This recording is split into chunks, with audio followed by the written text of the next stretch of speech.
You'll call somebody, text somebody, slap the shit out of somebody. Nah, I mean, let them know that Roadium Radio is live up in this biatch. Yeah, Dr. Dre is in full effect, and I gotta tell y'all a little something. Eazy-E is down with us. MC Ring, you know he's down with us. DJ Yella is down with us. Arabian Prince, you know he's down with us. Tony A the Wizard is down with us. JJ Fag is down with us. Timmy T, you know he's down with us. DJ Pooh, boy, he's down with us. Toddy T and Spade, they're down with us. My boy Ice Cube, you know he's down with us. I like to mention, so pay attention to where I'm from, Compton, but the tapes are from the Roadium. My name is Dre, listen while I play. And by the way, I'm also down with NWA. Yo, Steve at the Roadium is down with us. Slanging funky tapes, it is a must. We're number one. Tony A. Tony A. When you're ready, go. Welcome back, everybody, to Roadium Radio, episode 54. I know what you guys are waiting for, but I'm going to make you guys wait just a little bit because I got a couple of announcements I need to make. The first thing that I need to announce is that we started a GoFundMe page for the Chicano rap documentary that's going to be directed by me and filmed by John Elkins and the rest of my team. We are asking people to donate to be a part of something that I believe is going to be historic. And when you go to the GoFundMe page that's on the description of this YouTube channel, or it's on my Facebook, or it's on my Instagram, you can find that link on my bio, and you could give whatever you want. It could be $1, it could be $5. We have incentives for those that are giving $50 or even $100. For you to find out what incentives they are, go to DOCUMIXERY.com, and you should see something there that would notify you or at least inform you what incentives those are. For an example, I'll give you one. You get to have your name on the documentary. You get to have a hard copy of the documentary and much, much more. But during the break, you'll see a commercial and it'll tell you a little bit more on what to expect when you do donate. So we need everybody to help donate. Any little thing helps, okay? Now, somebody asked, if you don't meet the goal, what happens to that money? Well, automatically, if we don't meet the goal on GoFundMe, everybody gets their money back automatically. It doesn't go to us. We don't keep it. It's not like we're going to go buy a bunch of micheladas, but everybody gets their money back. So, and if we don't meet the goal, is the project still coming out? Well, obviously not, because there was no budget. So I'm asking for people to help if you want to be a part of this. If not, don't worry about it. And if you don't give, don't waste your time leaving dumb comments on my YouTube page, my Instagram, on my Facebook, because I'll delete your ass. Okay. So other than that, we finally got the CDs in. I have the Scanless, I have Dope Beats, I have Bullshit, and I have In Effect. Somebody asked, which is the song that we play in the beginning of the intro? It's on this, In Effect. So if you get it, it's on here. Bullshit. This is, Scanless has the original Sit in the Park, the dirty version. So you can get 4 for $30, the hard copies, for those of you that are interested. And once again, the Roadium Mixtape Documixery, right now you can purchase it for unlimited streaming for 20% off when you use the promo code TRMD20. Once again, TRMD20. Other than that, I'll have a little bit more info to share throughout the show. Now, people have asked me, can you go a little bit extra long on this show today because of my special guest? And I said, sure, we'll see. All depends on how much I drink. But other than that, without further ado, please allow me to introduce episode 54, my special guest in the motherfucking building, Wicked of Brownside. Thank you, my brother. Yo, Raza, what's happening? Wicked representing right here. That's right, Tony. That's right, man. You know, how you doing? Everything good? I'm doing good. The drive was good. It's nice and calm. Not a lot of cars out there. Everybody wearing face masks in the park. It's kind of a different scene, But just adapting to it. Now, let me ask you this. Are you one of those guys, do you wear the mask? I do, actually. When, you walk into Walgreens or the grocery store, it's something that you have to be rocking, or else they won't let you in, which is good. You know, it's safe for everybody. You know, the first time I put on a mask, I was able to smell my breath, and it didn't smell that damn good. So I made sure to throw a damn mint. You know, but other than that, I know it's Wednesday. How was your weekend, man? Weekend was good, you know, short time with the fam bam. I got a couple of dogs, a couple of huskies. I like to go hiking, you know, stay fit, make sure, you know, keep that virus away from you, you know, the healthier you are and stuff like that. But, you know, staying focused on everything that we're attempting to do, whether it be music or the business, you know. It's a family time on the weekends, though. That'll work. Same thing with me. Of course, I'm here every Sunday, every Wednesday. I enjoy what I do, but I also try to make time for my family, for my grandbabies that are here visiting from Florida. Other than that, you know what? I went on your Instagram, and on your story, I saw that you had a lot of Mexican champions on there on your story. Oh, yeah. Yeah. Are you a huge boxing fan? Yeah, I love boxing, man. Since I was a young buck, it all started back when I would have to leave the pad. They would send me back to where I was born in Ensenada, Baja California, with my grandma, rest in peace. They used to send me over there on in the summers, and we used to work in the yard all day, and she would train me, you know, in the afternoon. She was a big boxing fan. She was left-handed. She would always smack me when I wouldn't see. And you know, there was this thing, it was Tijuana boxing at 2 a.m. And I would crash out about 11, and she would wake me up, you know, at 2 a.m. on Saturday nights, so we could watch it till like about 4:30. And she would teach me, you know, watch the footwork. Look, this is what he's trying to do. As soon as he puts his foot on the outside, he's gonna come in with this, and everything that she would teach me, you know, it would all make sense because the boxer would end up doing that. So the whole mental game of boxing and the whole strategy to wear your opponent down, it all became something that you know, I was aware of at a young age. And yeah, of course, you got your, you know, Julio Cesar Chavez, the big dog, you know, Manos de Piedra, you know, Duran, you know, Sugar Ray Leonard, everybody, you know, growing up, you know, it's something that on the weekends, the whole family would gather, you know, around the carne asada and drink and watch boxing. And it just became something that, you know, it's just part of my life. Such a beautiful sport, man, because you got to have footwork, coordination, you know, the bobbing and weaving to be able to take a punch. You better have a fucking dope chin. Yeah.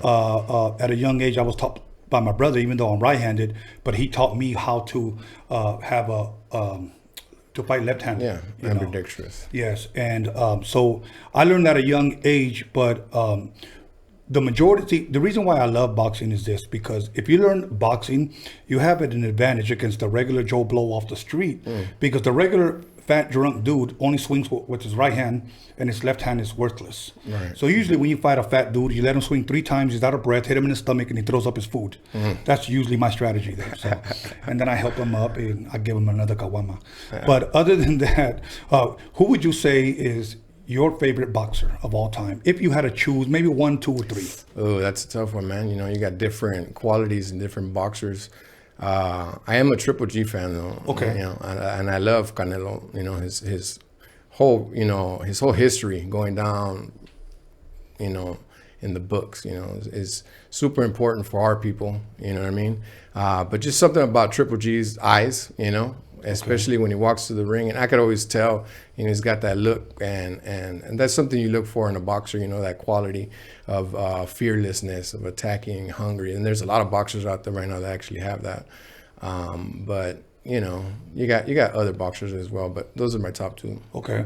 Now, did you think Triple G won the first Canelo fight? I'm not one of those fans that says, you know, oh, he won it, or I'm not biased that way. You know, each one of them came at it their own way. Of course, you know, you always lean towards your favorite, but you know, I'm not gonna whine about that. You know, it was a great fight. Both of them actually were. You know, and then they were on different levels both of the times. Okay. So them talking about a third fight, you know, it should be interesting if that actually happens. Yeah, it should be interesting. I'm hoping boxing just comes back, period. The last fight that I saw was Tyson Fury, a Wilder. No. Did you watch the rematch? I saw the knockout. You know. Yeah, that was. But you know, I think I saw something like in Nicaragua where they're wearing the masks, and like about 2 days ago. Really? Yeah. which was weird, like Face Off with masks. Damn. Well, Yeah. I mean, what was that going to do? You know what I'm saying? I don't know. breathe on me, homie. Yeah. You know, I mean, luego nos amarran, like, you still... Well, I saw something like in Japan also, where like when they're about to fight and they're like spraying them down with those right before the fight. You know what I mean? So I don't know. It's out of hand right now. So you know, people are just trying to get through it any way they can, I guess. Wow. Okay, you know, during this whole coronavirus thing, what is one thing that you miss the most that you can't do right now? I love the theater, man. Really? I love going to the movies with my kids. You know, that 2 hours of peace, not having to think about anything. You know, I knew I enjoyed it prior to the coronavirus, but it's just, I miss that no thinking about anything at all. You know what I'm saying? And that, you know, that would give me something that to look forward to. You know, this movie's gonna come out. Talk about it with my kids. Besides the homework and all the other stuff that, you know, hey, if you do good, we're gonna go take care of this. You know, I'm gonna buy you this candy or whatever. Right. You know what I mean? But I'm sure they miss it too. You know, I got them hooked on that. That'll work. What's the last best movie you've seen? Let's see. It could be Netflix or in the theater or whatever. It was what was it called? The Gentleman. The Gentleman is. Yeah, it was like a dope movie about marijuana, and it was pretty cool. You know what I'm saying? Okay. I can't remember the name of it, but you know, that was one of the last ones that I remember that was pretty tight. Okay. I'll tell you what I'm waiting for. I'm waiting for Matrix 4. They're coming up with Matrix 4. Really? Yeah, they already started filming it. I saw a little bit of the snippets that they put online that they were filming downtown. I'm a big Matrix fan, and I'm a big John Wick fan. Okay. Well, those are dope ass movies right there. Yeah, those are dope movies. Yeah. What about a Star Wars fan? You a Star Wars fan at all? Yeah, absolutely. Okay, did you see the last one? Yes, I did. I love that movie. Yeah, man. I have books, like 2 bookcases of Star Wars. So I'm like, I'm a super nerd. No shit? Yeah. Oh, yeah. I'm a big reader. That's dope. Me too. Yeah. I only have about 1,000 books. I don't have a lot. Damn. But I read a lot. Yeah. I do a lot of reading. You know, a lot of times me miran con cara de pendejo, but I'm a really nice guy. I like to read. Well, we could play it off. You know what I'm saying? Now let me ask you this. Where are you originally from? You said Ensenada. Is that how long were you there before you actually came over here? About 1.5 years. Okay. You know, they smuggled me in. You know. Really? Yeah. From what I was told, I had an aunt that had big boobs, and I was tucked underneath them. Damn. Yeah. So. Imagine that, right? But that's the story I was told. I arrived in Baldwin Park, and you know, I have family in Southgate, Maywood, Huntington Park. You know, so they moved me around until, you know, we settled down. Okay. You know, but my early memories of growing up, you know, were in Maywood. Okay. Yeah. Maywood, is that where you went to school and everything? I went to school in Maywood when I started elementary. Yep. A lot of the memories of that was I was, you know, pretty good student except for English. You know, it was something that, you know, we didn't speak at home. Right. So I caught on to math and other, you know, subjects, history, reading comprehension. You know, I'm gonna date myself. It was when computers barely were introduced to school. You know, I was chosen as one of those kids that, I don't know if I was weird or I thought outside the box, but they chose like 5 kids to mess with those computers and do a couple of subjects throughout the week there. So yeah, you know, I always knew that you know, my process, my way of thinking was just not normal. You know, I didn't have too many friends. I saw everybody gathering in bunches, and I always had a book with me, or I was always writing. I was always up to something different. You know what I mean? Wow. Yeah.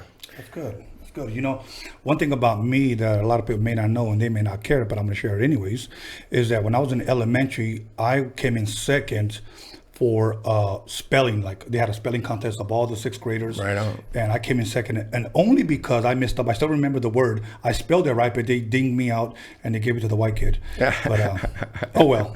But I know that I won. Yeah. And that still irks me. A sense of pride, though. Yes. Yeah. Yes. So now, what high school did you end up attending? I didn't go to a regular high school, actually. Okay. I was in a couple of junior highs. Okay. Why a couple? And you know how life gets, you know what I'm saying? you're doing good in school, and then you hit that age where, you start thinking maybe I could get away with this, or maybe I could get away with that. And, I was in Huntington Park at Nimitz Junior High, and then I was in Belvedere Junior High in East Los. And then I was still doing good in school, regardless of my behavior, or my, my entourage. But, and I always felt like I was out of place. Like, I was in 7th grade and I would finish my schoolwork before anybody else. So what I ended up doing is I registered myself for at the East Los Angeles Skill Center. I don't know if you've ever heard of that, but it was a continuation program off of Soto.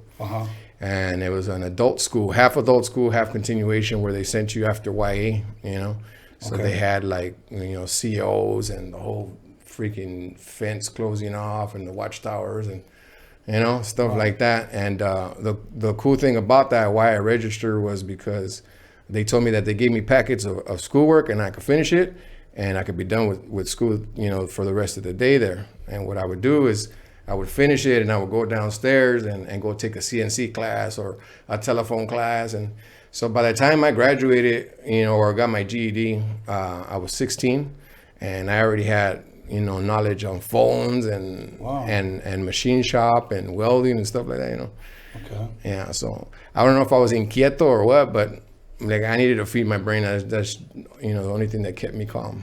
Back then they didn't have the ADHD medicine. Okay, but they had marijuana, so yeah. Yeah. Other than that, brothers and sisters? Yeah, I have 2 brothers. They're twins, and then my sister. Identicals? Nah, actually completely the opposite. Really? Yeah, they're completely different characters. I love them both. Big shout out to my immediate family, my primos. I got a lot of family. That they've always had my back through this whole music thing. One of them is trying to actually make it here. He's like, I'm trying to get there. But much love and respect for all the family. They've always had my back, believed in me. I mean, some of them didn't, but Right. it's all good. Yeah, a lot of them didn't believe in me. They told me go get a fucking job. So I was like, nope, I'm gonna do what I want to do. I only have one life, and I know what I'm good at, and I'm gonna do it. And I set out to do it. And in some form of another, I started off as a DJ, then I went to a producer. Now I'm directing, and now I'm podcasting, and maybe next stripper. I don't know yet. Yeah. Pero, yeah. Get yours out. Yeah, it involves music, so why not? Yeah. Plus, John Elkins coming out with his stripper glitter, so That's dope. put it all over me. Now, I usually like to ask this next question because I like to find out what pretty much shaped and molded you as an artist, if any. As far as what type of music would you say you were raised with at home? What type of music possibly with your father, your mother, or your brothers, or whoever at home? I would say it was a variety of things. I have 3 uncles that were very influential growing up as a young, real young Wicks, 5, 6 years old. Carlos Santana, and then you had all the oldies, of course, and then a lot of the Spanish oldies. I don't know if you remember any of that stuff, but like Moonlight Cats, Los Bondadosos, Los Caminantes, stuff like that. You know what I mean? That just got me into believing that I was part of a culture. My uncles had like that Galaxy, coffee brown. I had an uncle who had a 64 Impala Super Sport with the little antenitas in the back. I had another uncle, rest in peace, Mateo Enrique. He had 2 Bombas, 49s, a black one and a green one. And I remember, man, these freaking cars are dope. And I remember thinking, he's a mechanic. How the hell is he making so much damn money? But their style, what I mean? Dickies back then. Yeah. I was more of a corduroy. And I don't know, back then that was my thing, corduroys and Cortez, all the different colors. I had a Cortez. Yeah. The bomber jackets. Remember the bomber jackets? Yeah. So it all started with all that. But honestly, what convinced me to do music was from both sides of the coast, I would say. On the East Coast, I would say Rakim. There was something about his lyrical approach and his confidence. Okay. And then Eazy-E on this side, for sure, because of you know, reckless, I don't care attitude, you know, Yeah. and his personality, you know. Yeah. Waiting for some people to leave. I got another trick up my sleeve, you know. I don't know, just motivating factors, key components that helped me to believe that I was, you know, I have potential to do something. No. And if it's cool to keep saying, you know, a little bit about that, I remember it convinced me, right? I picked up a pen and a pad. On the back of the Rock Cam, the cassette, Yeah. on the B side, it had like an instrumental track. I don't know, I don't remember what it was called, but it had an instrumental track and it was like 5 minutes long, you know? So I started writing to that. I was probably like 10, 11 years old. Really? Yeah, so that's when I decided that I was gonna do that. So no matter where I went, you know, everybody's talking about I'm gonna be a police officer, I'm gonna be an astronaut, you know, and they would ask me, and I would tell them I'm gonna represent the raza.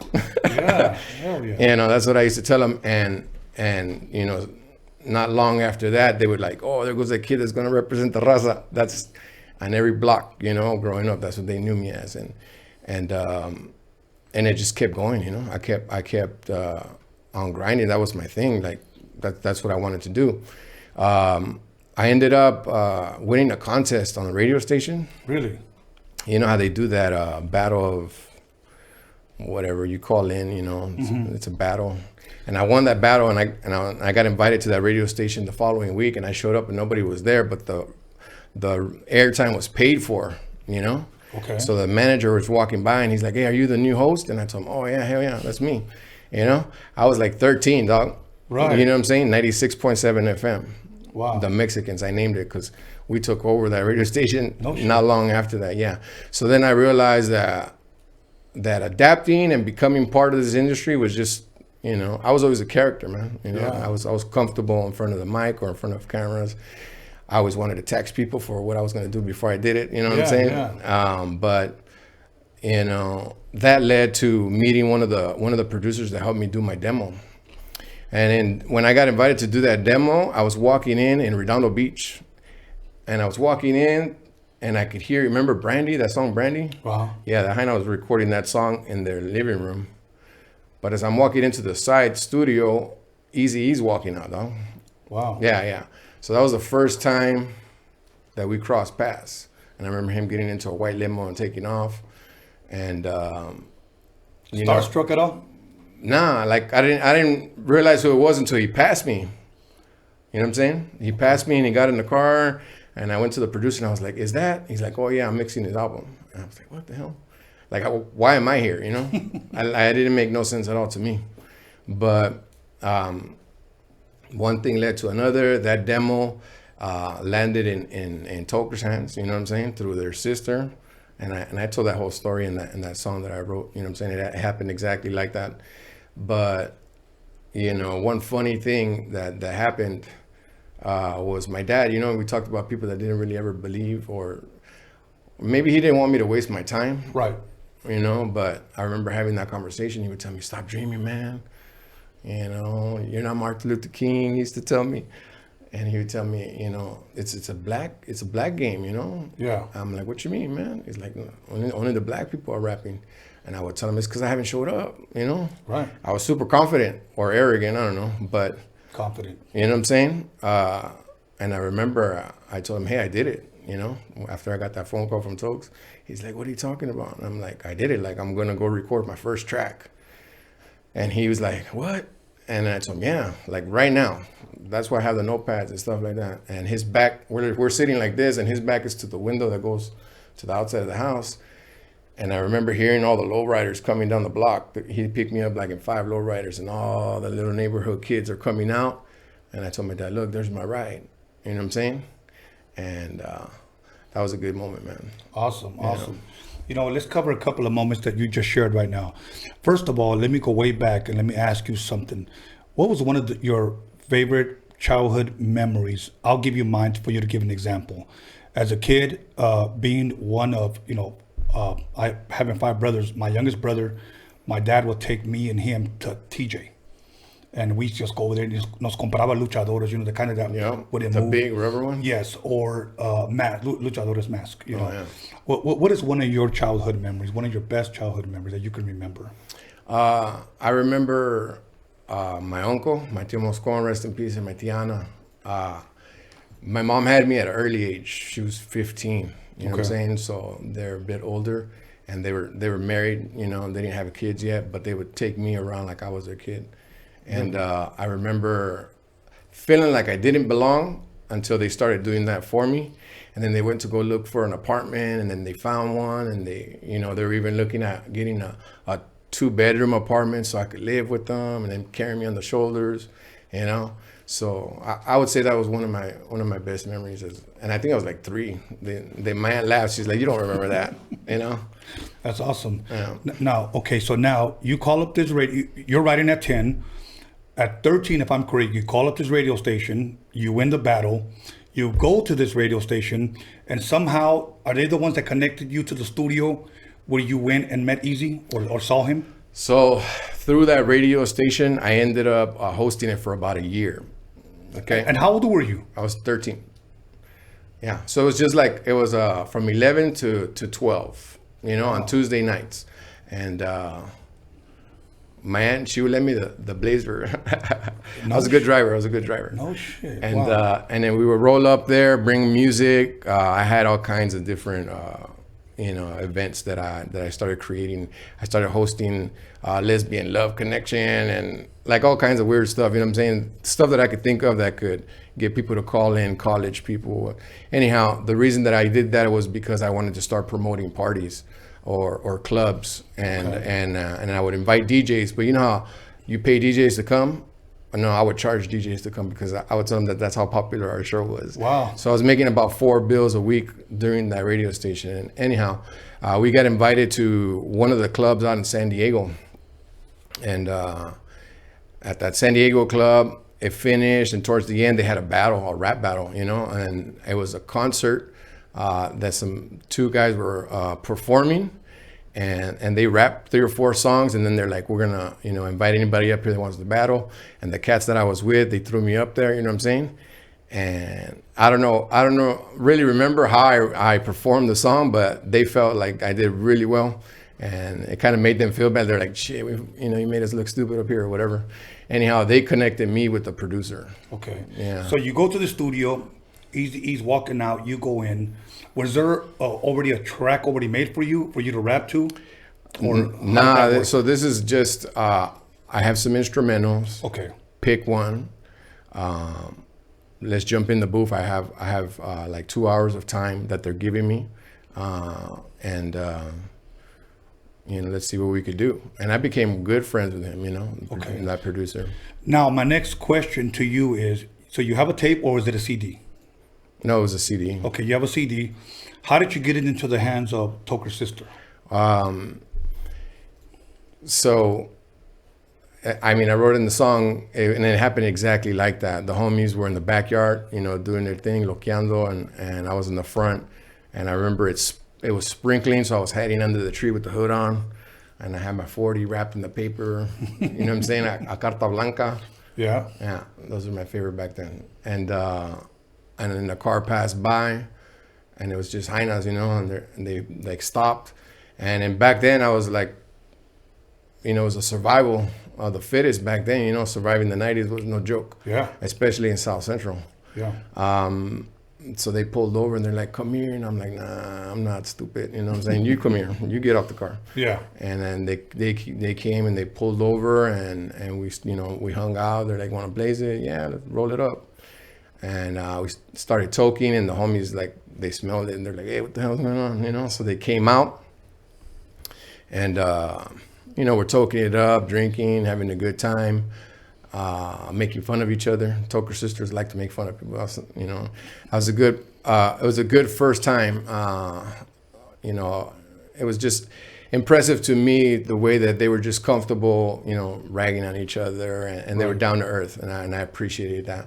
Anyhow, they started bumping some music, and I was like, hey, what the hell? What's that? I had never heard anything with content like that. Okay. Where I mean, there's music out that we were able to relate to, you know, all the Ice Cube music that was out, the Dr. Dre music, you know, all that stuff we related to, but this was like on a whole different level. Okay. And then they were dropping 2, and they were dropping 213 and Blue Dragon, and I was like, all right, what's going on? You know what I mean? Yeah. And I remember, you know, the sister's like, you like it? I'm like, oh. And I was a fool back then. I said, nah, I didn't say that. I'm just saying, who is that? You know what I'm saying? But I really did dig it. And she's like, oh, that's my brother. And I thought it was a joke. You know, I thought she was like, you know, pulling my leg or whatever. But no, it ended up being her carnal. And I remember my homie with Magoo saying, yeah, those fools are okay. But my homie Wicked, like, blow those fools out the water. You know, and they're like, oh, you rap? Mm-hmm. And I was like, yeah, something like that, you know? Uh-huh. And I remember taking them to the pad and letting them hear the CD. Yeah. My mom cooked for them and stuff. And they were like, let me take the CD. And that was the only one I had. And I was like, oh, hell no. I didn't want to do it, you know? Right. But I remember my mom telling me, hey, you know, sometimes you only get one chance like this, you know? And either you risk it all or you just regret it, you know? Right, yeah. And I was like, all right, cool. You know, I handed it to them. And since they like to joke around, I thought I was never going to see that shit again. You know what I'm saying? But nah, sure enough, an hour later, you know, Tokes called me. No shit. Yeah, Tokes called me and he's like, what was, well, you know what? I'll tell you what. We're going to press pause right there. And I want to talk to you about what was that conversation like when you first talked to him. all right. So we're going to take a 10-minute break and we're going to come right back. And I want everybody to hold on. So we're going to talk about a lot more other stuff. So once again, the 4 tapes are out, 4 mixtapes, 80s mixtapes that I did. 2 Dr. Dre did and 2 I did for Steve YANO, sold exclusively at the Roadium Swap Meet for Steve YANO at the Roadium Swap Meet. So 4 of them for $30, or you could buy 4 downloads for $30. The Roadium Mixtape Documentary, don't forget about that. And don't forget, if you want to help us and with the contribution towards the GoFundMe for the Chicano rap documentary, please help us. I'm asking so that we can meet this budget and we can get going and get started. Somebody also asked, when do you plan on releasing it? All depends on how fast we get the budget. If we get the budget quick, then we'll go ahead and start, and hopefully it'll be out by this time next year, because it takes about 6 months to film and it takes several months to edit. So as soon as we get it out, it'll be in your guys' hands. So once again, call somebody, text somebody, slap the shit out of somebody, let them know that Wicked is in the motherfucking building. Brownside, stand up. Welcome to Roadium Radio, and I am your host, Tony A. the Wizard. We started a GoFundMe page because we need you to help us meet our goal. And our goal is to release a Chicano rap documentary. And we need you to be a part of this. Everyone who contributes will have certain incentives offered to them. For an example, I'll name one. Your name will be on the credits of the film. Everyone who gives, everyone who contributes, their name will be on the credits. That's just one thing that we have to offer. But yet, if you read the description, you'll see other incentives for your contribution. If you've seen the Roadium Mixtape DOCUMIXERY, you will not be disappointed with this documentary, shining light on Chicano rap, the Chicano culture. It is something that can be used as an educational tool now and in the future. So once again, help us meet our goals so that we can start production. And remember this, we have a voice and we will be heard.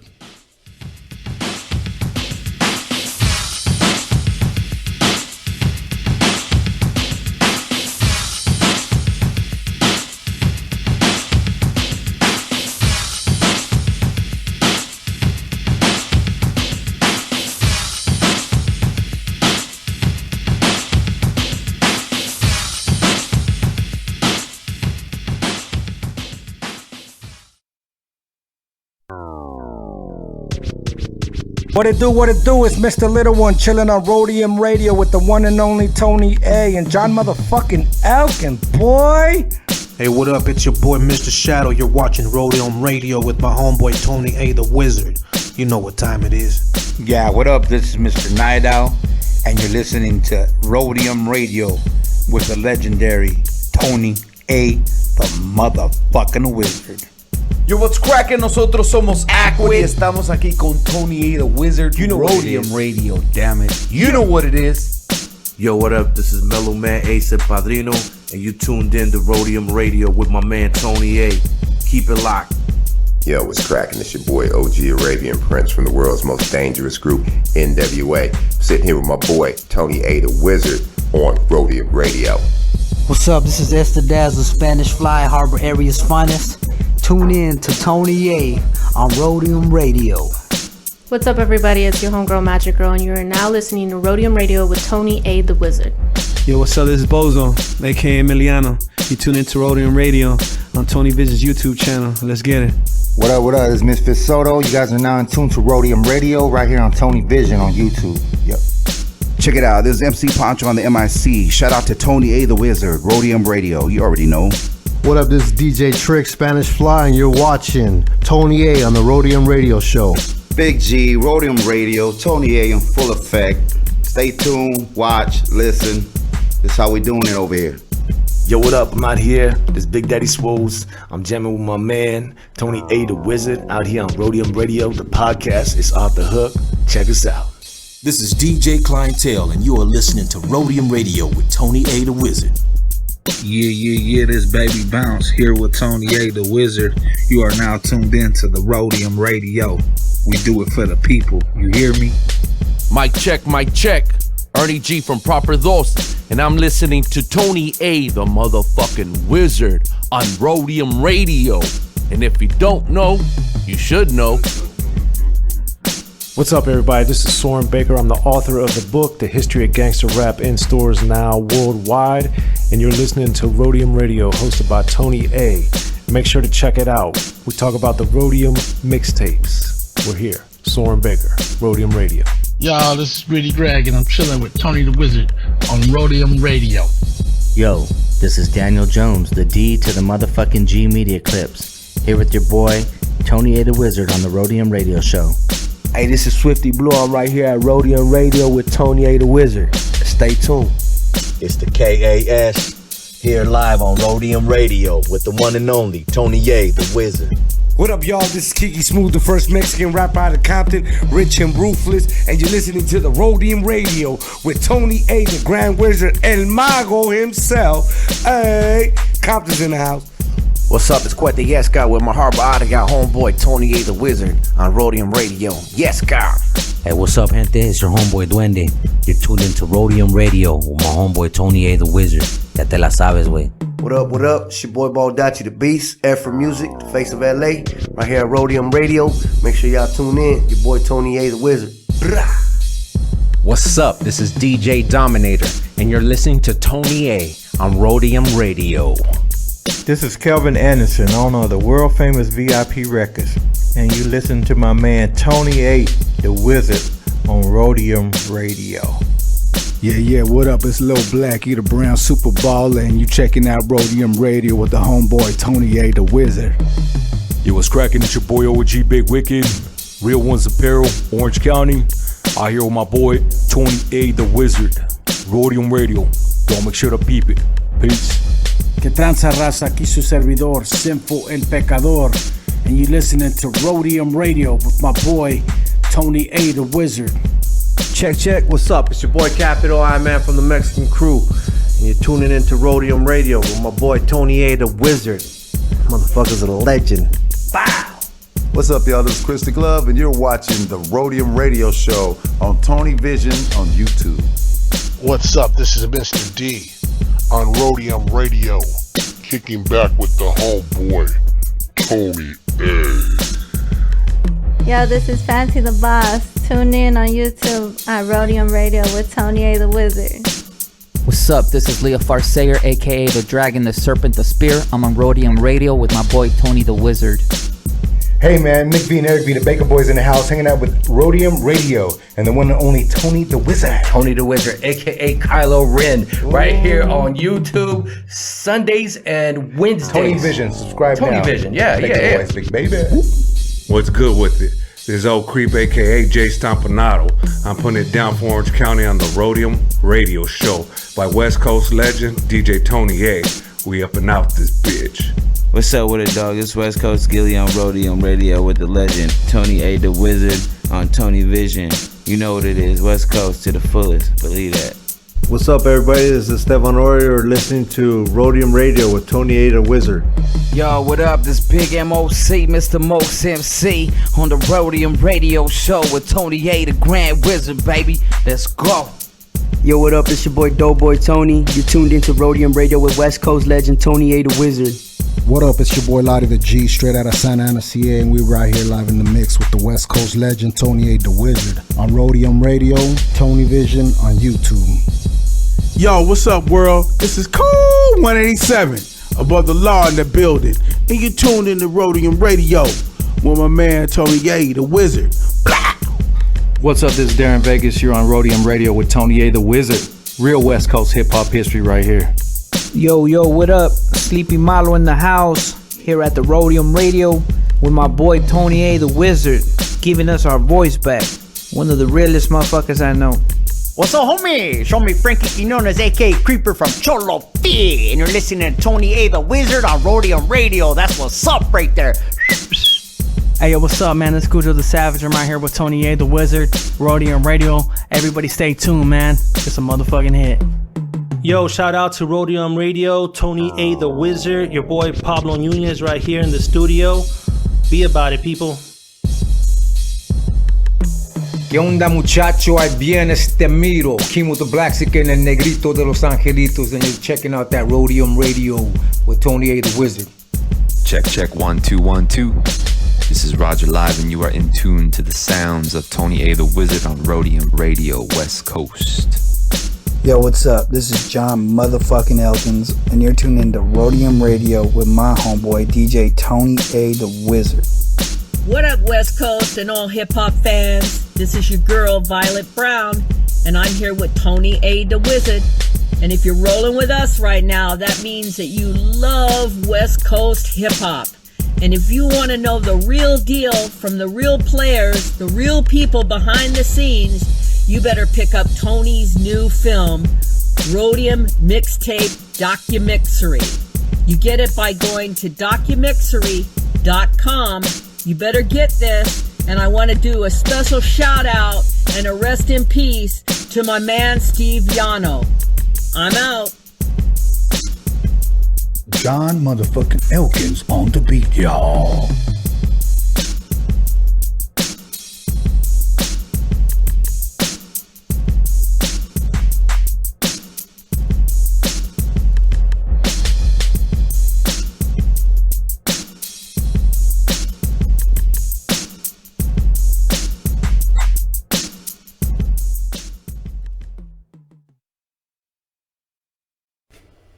Once again, everybody, welcome back to Roadium Radio episode 54, and I am Tony A. the Wizard.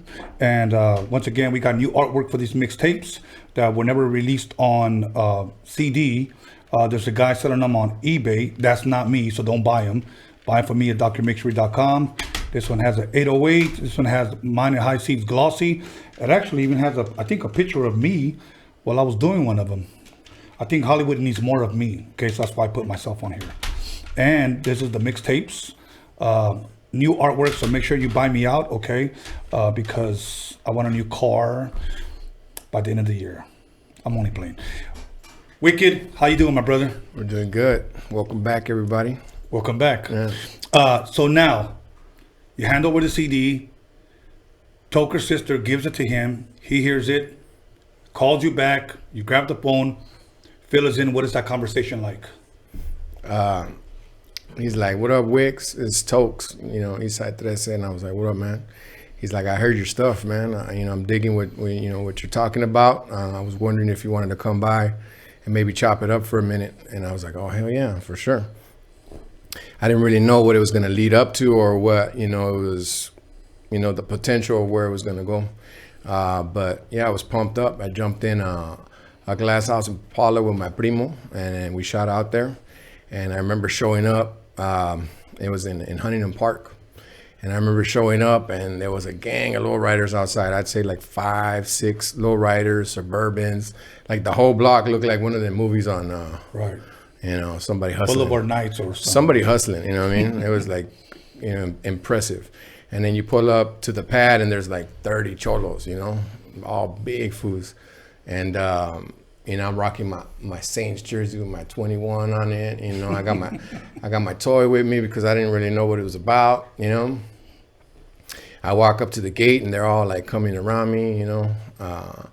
And like, what's up, man? You know, who are you? And I was like, oh, I'm Wicked Street Saints. I'm here to see Toker, you know. And I'm trying to like look for who I thought was Toker through all the big crowd of all, you know, all the big guys. And then one of the smallest guys of the whole pack comes and everybody's moving out of his way and he's coming to the front. He's like, that's me, dog. You know, he's like, pick one of them Lolos and I'll meet you out there right now.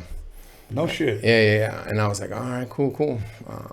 So they had this clean ass 61 white with a baby blue stripe.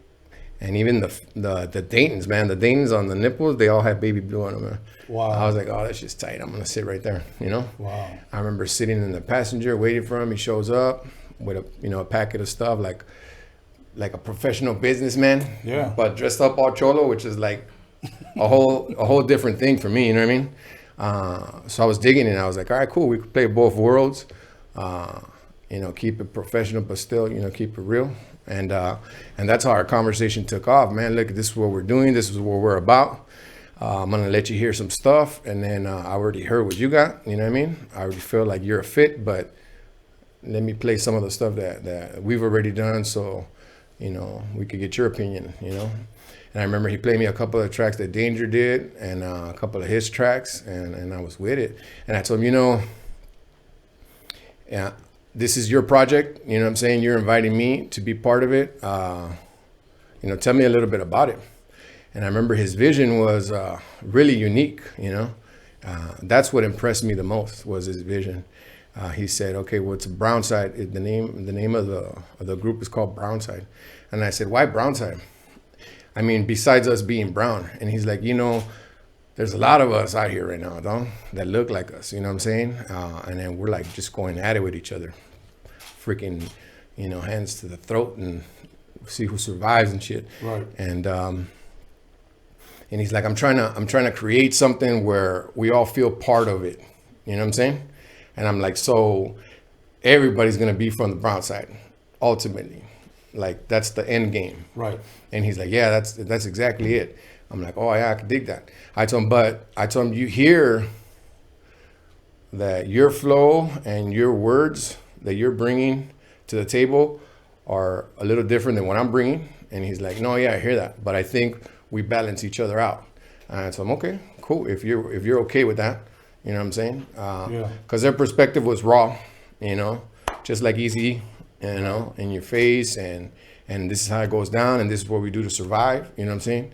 And my perspective was always pay attention to this, don't get caught slipping with that.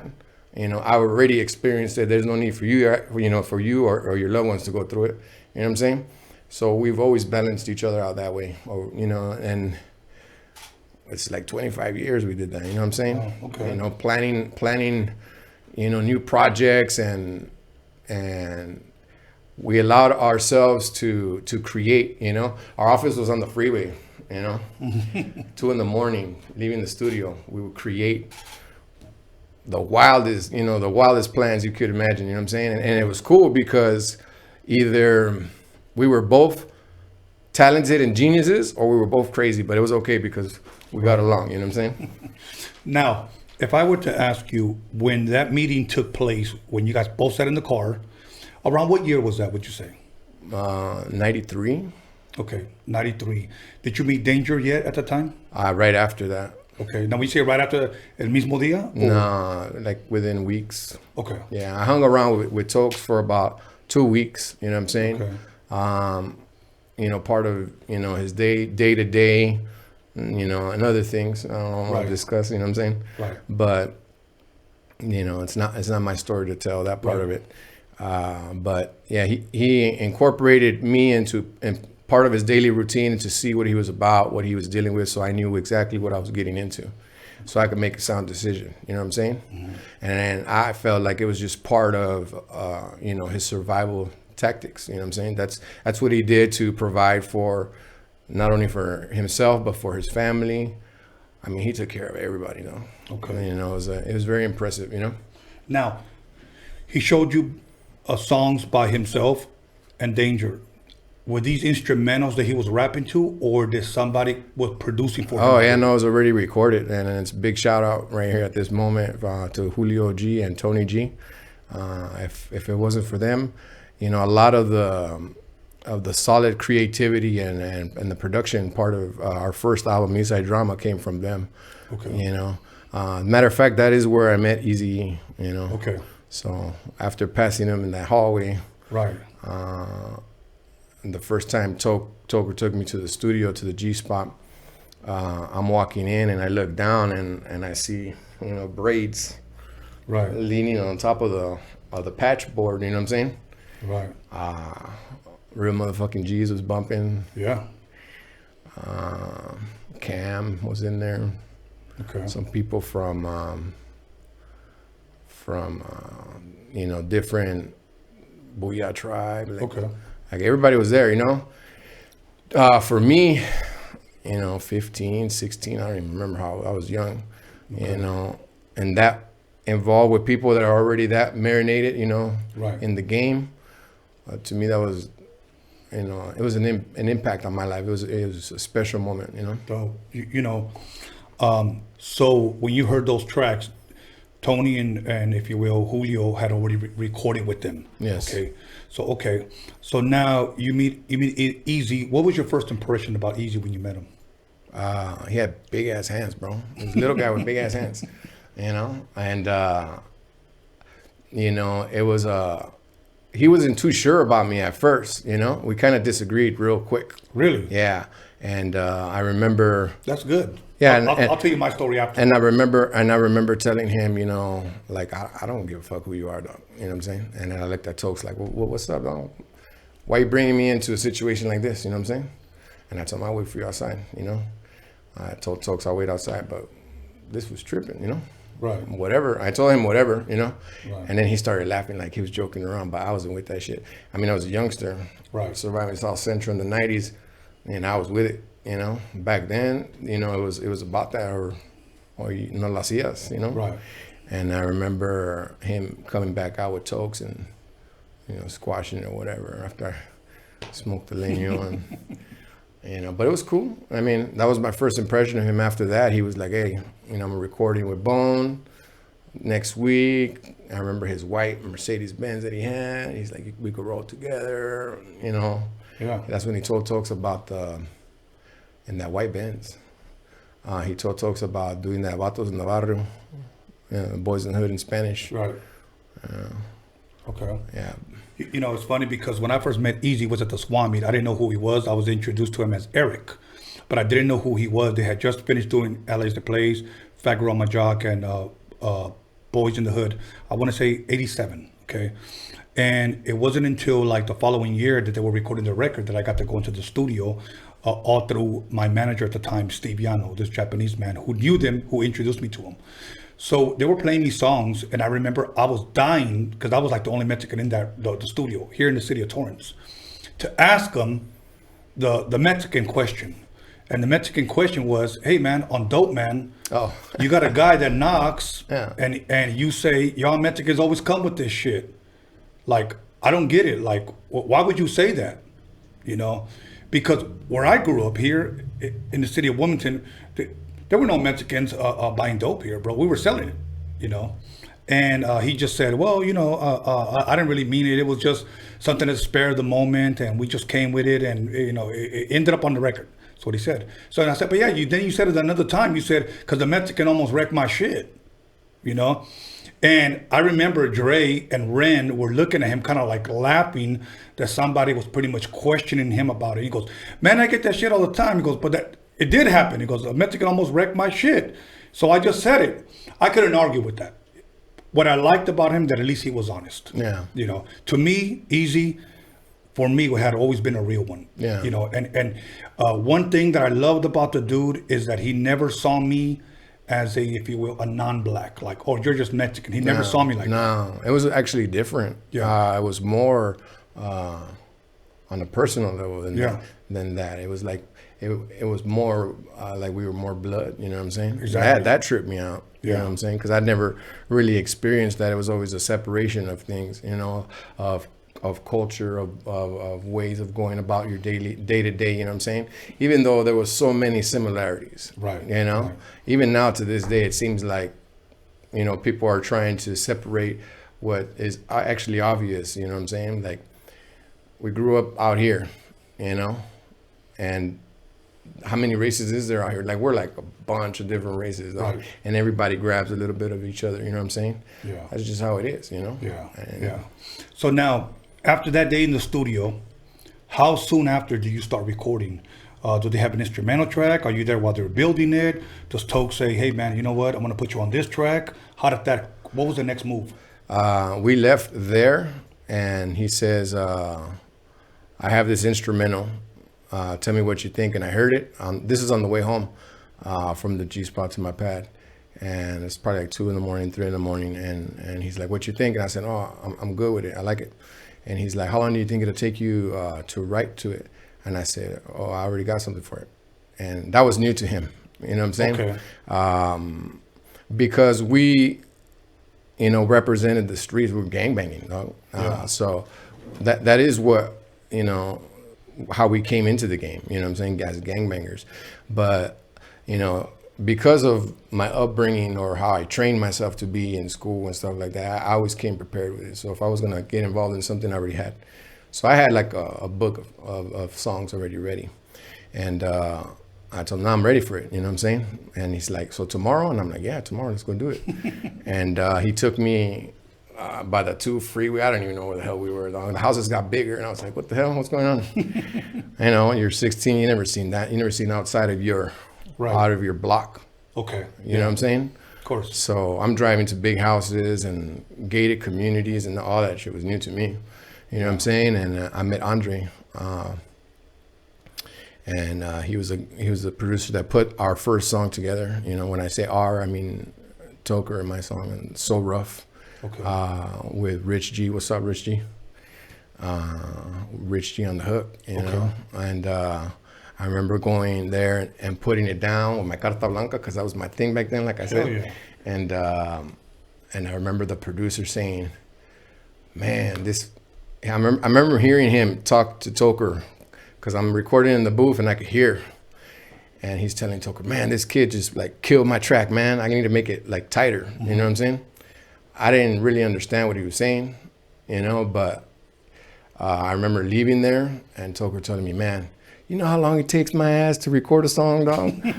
And I told him, nah, what you mean? He's like, fool, you killed that in like an hour, you know? Right. I didn't know, you know. Right. I didn't know. You know, for the public that usually asks me, I wonder if Tony A ever met Toker. No, I never had the pleasure of meeting him. I know one time I was at a studio. I don't know if you guys recorded there or just went there for some reason. Skip Sailors, okay? And somebody had told me, oh yeah, those guys from Brownside just came over here and they were going to fuck us up. And I'm not going to say who it was. And I'm like, for reals? And it was like, yeah, because we were trying to use a sample and they said they were using it. They didn't want us to use it and they were going to fuck us up. And I was like, no shit. And the only name I remember was the name Toker, you know. And I was like, was it a guy named Toker? It was a bunch of them. So I don't know if it was you were part of the crowd, but I wasn't there just yet. I can't remember. Yeah, but they were saying a bunch of guys from Brownside showed up and they were going to fuck them up for using a sample from the Delphonics. Don't use that shit, we're using it. And I'm like, damn, you guys got punked over a sample? And then they were like, yeah. I'm like, all right, cool, whatever. But I never met him, and I wish I would have met him. But you know what? Hearing all these stories firsthand from you, I almost get a sense that he was more like a Mexican version of Eazy-E. Yeah. You know? Yeah, entrepreneur. Yeah. You know? Some of the stuff that he would come up with would you know, at first thought or at first, you know, idea of, man, that's just too simple, you know? Like, it needs to be more creative. And he would tell me, nah, Wicks, trip. Like, and he would explain it to me why he saw it that way. And then I'd be like, oh, okay, cool. That makes perfect sense. You know what I'm saying? You know? Awesome. So now, you guys recorded that track at that studio. You said the producer was named Andre? Andre. Okay. Andre the Giant. Andre the Giant, not the actual wrestler. Nah. Okay, so now you guys record that, and he did his verse, obviously. Rich G did the hook. What comes next for you guys? How many songs total before you guys said, okay, you know what, Eazy-E wants to sign us, Eazy-E wants to put it out? How did that all come to happen? Eazy-E was already part of it, man. Okay. Yeah, Ruthless was already involved with, you know, with the Brownside. He passed on, and that we were still finishing the album. The album took a lot of years to put together. Okay. You know what I'm saying? I mean, as a matter of fact, I did another song on that album called Creeping here in Diamond Bar with Richard. And, you know, that's when I caught wind that Toker was, well, you know, he was facing a charge, and he needed to go to court. And he was like, you know, they're going to try to give me life, you know, offer me 15. I'll be out in 7. I'm like, fool, nobody gets out on life. You know, what the hell are you talking about? You know? But like I said, he was a different type of guy, you know what I'm saying? And yeah, that album didn't get finished until like Toker was gone in jail, man. We just needed like a song or two left, you know what I'm saying? Right. But So is it safe to say, because if I'm correct, I believe that Brownside was signed to Eazy 92, 93, and the album came out 97? 97, yeah. Wow. And why do you think it took so long? Just the gangbang life, man. Yeah. You know, it's not like we were dedicated artists and that's what we're about and we're just going to go all in. There was a day-to-day that we needed to handle and take care of. And you know, unfortunately, our lives were surrounded and involved with you know, people passing away or dumb shit that happened that needed to get taken care of, you know what I'm saying? Yeah. Now let me ask you this interesting question. Where were you and how did you hear that Eazy-E had passed away? I was with Tokes. We went to the hospital.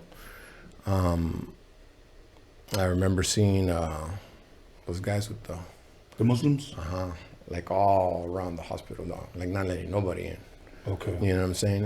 And Tokes is like, I'm gonna have to go in by myself, dog. And I'm like, yeah, cool, you know?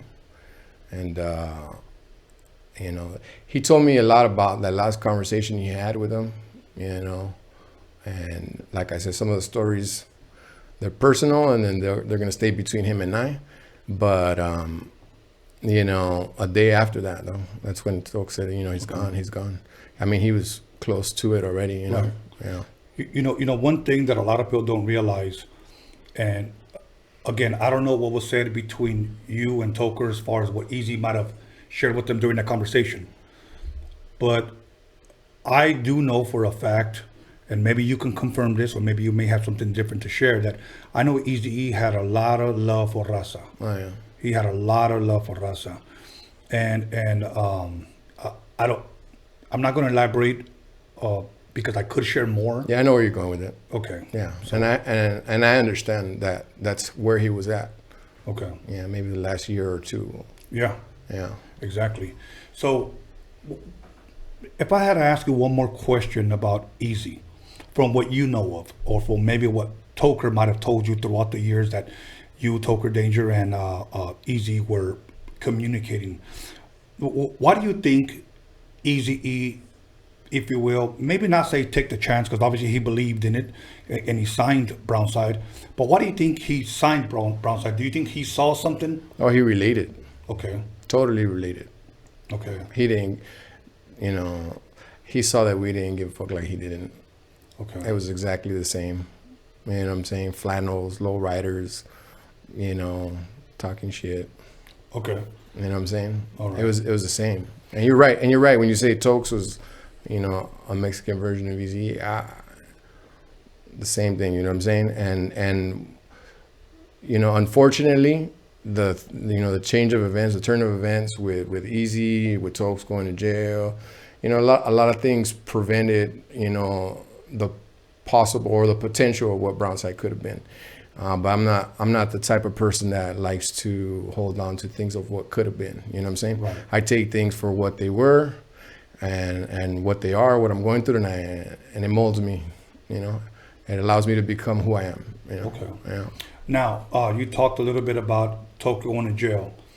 And again, from the outside looking in, I like to ask as a fan, when that album dropped, what happened? Did you guys perform? Obviously, you said he was in jail. What was it? I mean, because obviously the album comes out. We were on Triple X Records actually by that point. Pete and Dean were the owners of that company. Warehouse somewhere in like Northeast LA. Okay. Crazy ass looking warehouse. Skater looking dudes, you know, surfer dudes, but they were with it, you know, promotion. They had the feria to, you know, push it out, all the posters, the shirts, I mean, the whole package, you know. Things didn't get handled the way they should have, as far as, you know, your points that you earn as an artist. But I believe it was like over 750,000 copies sold. Yeah. Mm. And by this time, you had mentioned, if I'm correct, Toker's in jail. Yeah. And how would you say the album drops? How long before the album dropped did he go to jail for? Like, was he in jail already for? Oh, that's a good one. I don't remember. Okay. Yeah, it's got to be like within a year. Okay. I mean, he knew for a while that something was going to happen. He just wasn't sure of how long the length of stay was going to be. Uh-huh. You know what I'm saying? But I mean, he could have gotten out. You know, he could have gotten out. And there was a case where they asked him to mention a name or two, and they would let him out that day.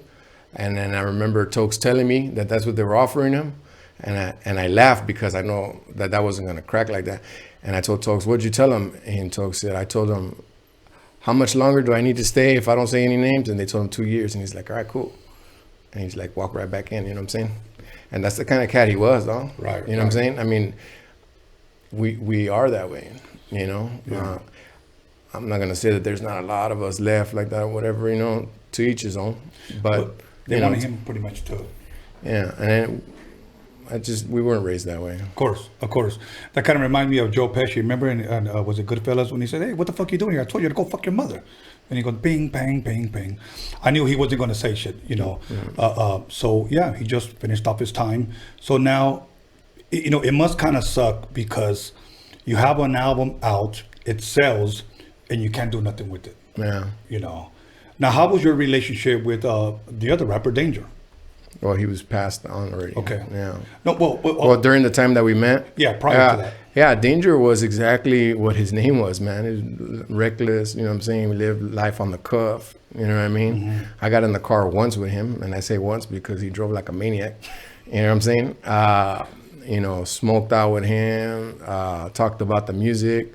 At first, his personality was just like, I don't trust anybody. I don't like anybody. You know what I'm saying? So for a person like me, not only being from a different hood, but somebody that's going to be part of a group that they've already established, I'm sure it was something that he was in with at the beginning. You know what I'm saying? But we were cool.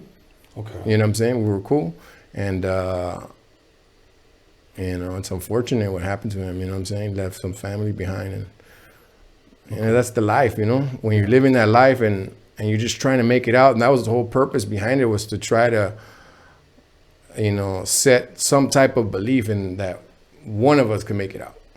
Yeah. You know, and create something that becomes a template to where everybody else could follow suit or make an adjustment and take it even further after that. You know what I'm saying? Okay. That's the whole point. Yeah. That's the whole point of what we've been trying to do to this point. You know what I'm saying? That's what you're doing, Yeah. You know what I mean? Opening that door. Yeah. You guys should appreciate that. Yeah. Awesome. So now, how long before, if you can give the people a picture of before the album drops, had he already been deceased? Yeah. So many people die, man. I can't. Okay.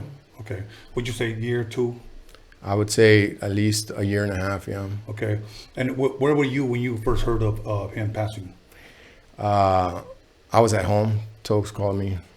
You know, I was cool with a couple of his homeboys. You know, it wasn't just Tokes and Danger. I mean, their neighborhood. I got to know a couple of them. Yeah. You know what I'm saying? His brother, Porky. I got to meet. You know, Grill, Joker. You know, Philo. A couple of the homeboys. You know. Yeah. A couple of them I smoked with, a couple of them I drank with, a couple of them I got in trouble with. You know what I'm saying? Yeah. You know, jumping in a Cadillac that, you know, was super difficult to turn because it was like 20 feet long. Yeah. You know, and one thing people that may not know or are barely finding out now, here you have a member, an original member of the group, deceased, may you rest in peace, and then you have one in jail, and then you have you out. Yeah. You know. I mean, I remember when my record came out, I was so happy when I first heard my song on the radio, and we were on a tour. So, you know, it sucks that you guys didn't get to experience that, because I would have loved to have known how those shows, you know, went, you know. So now, in between time, before he gets out, what were you doing as a member of Brownside? I got acquainted with a buddy of mine. He became my brother, you know, from the Cherokee Nation, you know, and that a company he had called Red Vinyl Records, Red for Native Americans, you know. Okay. And he reached out to me. I met him at the G Spot through Tony G, and super dope cat, you know what I'm saying? You know, what up, Lightfoot? And Lightfoot, a lot of people may not know, that's the guy from the movie. Yeah, Indian in the Cupboard. Indian in the Cupboard. Yeah, yeah, super dope cat. I got in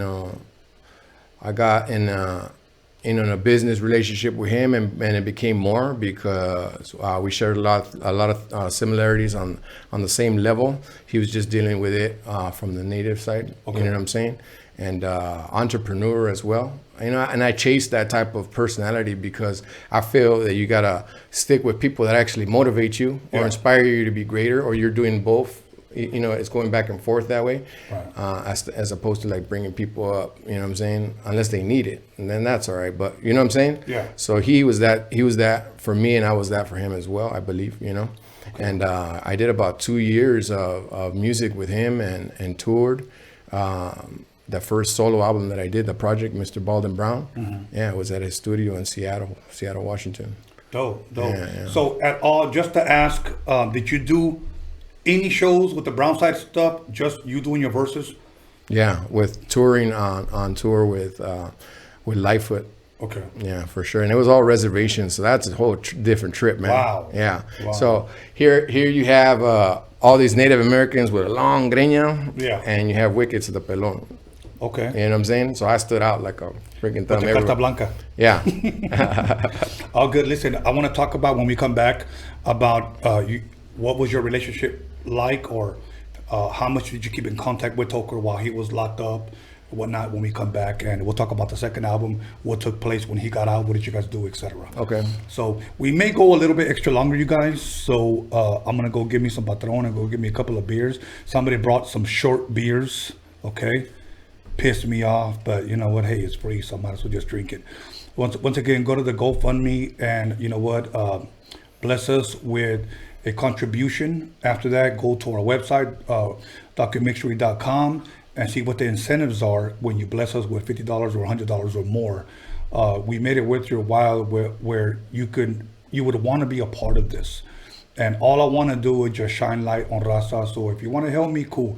If you don't leave no negative comments. Honestly, we don't need to listen to your bullshit.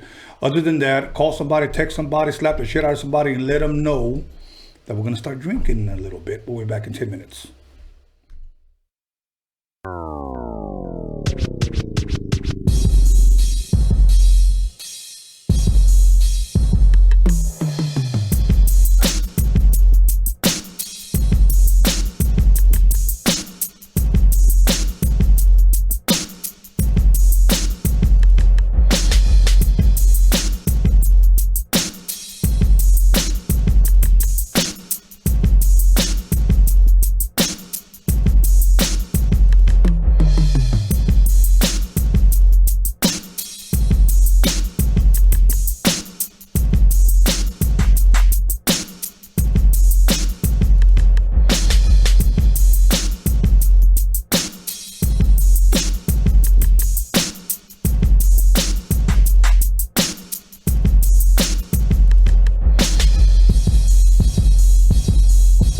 John motherfucking Elkins on the beat, y'all.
somebody, text somebody, slap the shit out of somebody.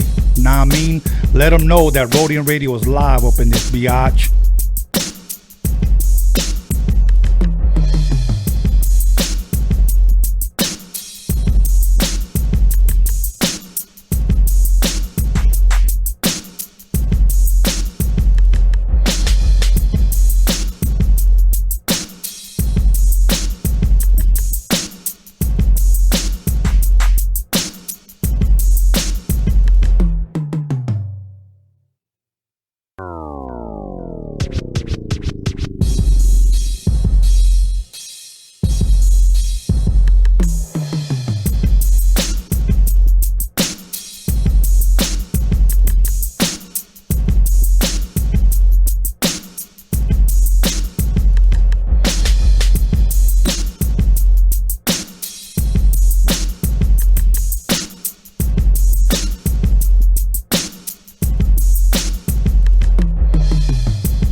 tear shit up. Hey, yo, D, you got a level? D, hit record, man. Get busy with Eazy and Tony A on the 12 technique, see? Here's a little something about a nigga like me. They never should have let me try and say Bruce. Yo, listen to your main man name.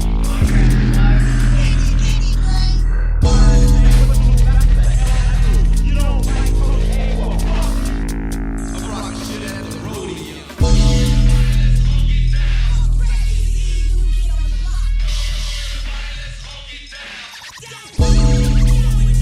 Just do 1 2 1 2. Right about now, you ain't even tracing the motherfucking. Drop that baby.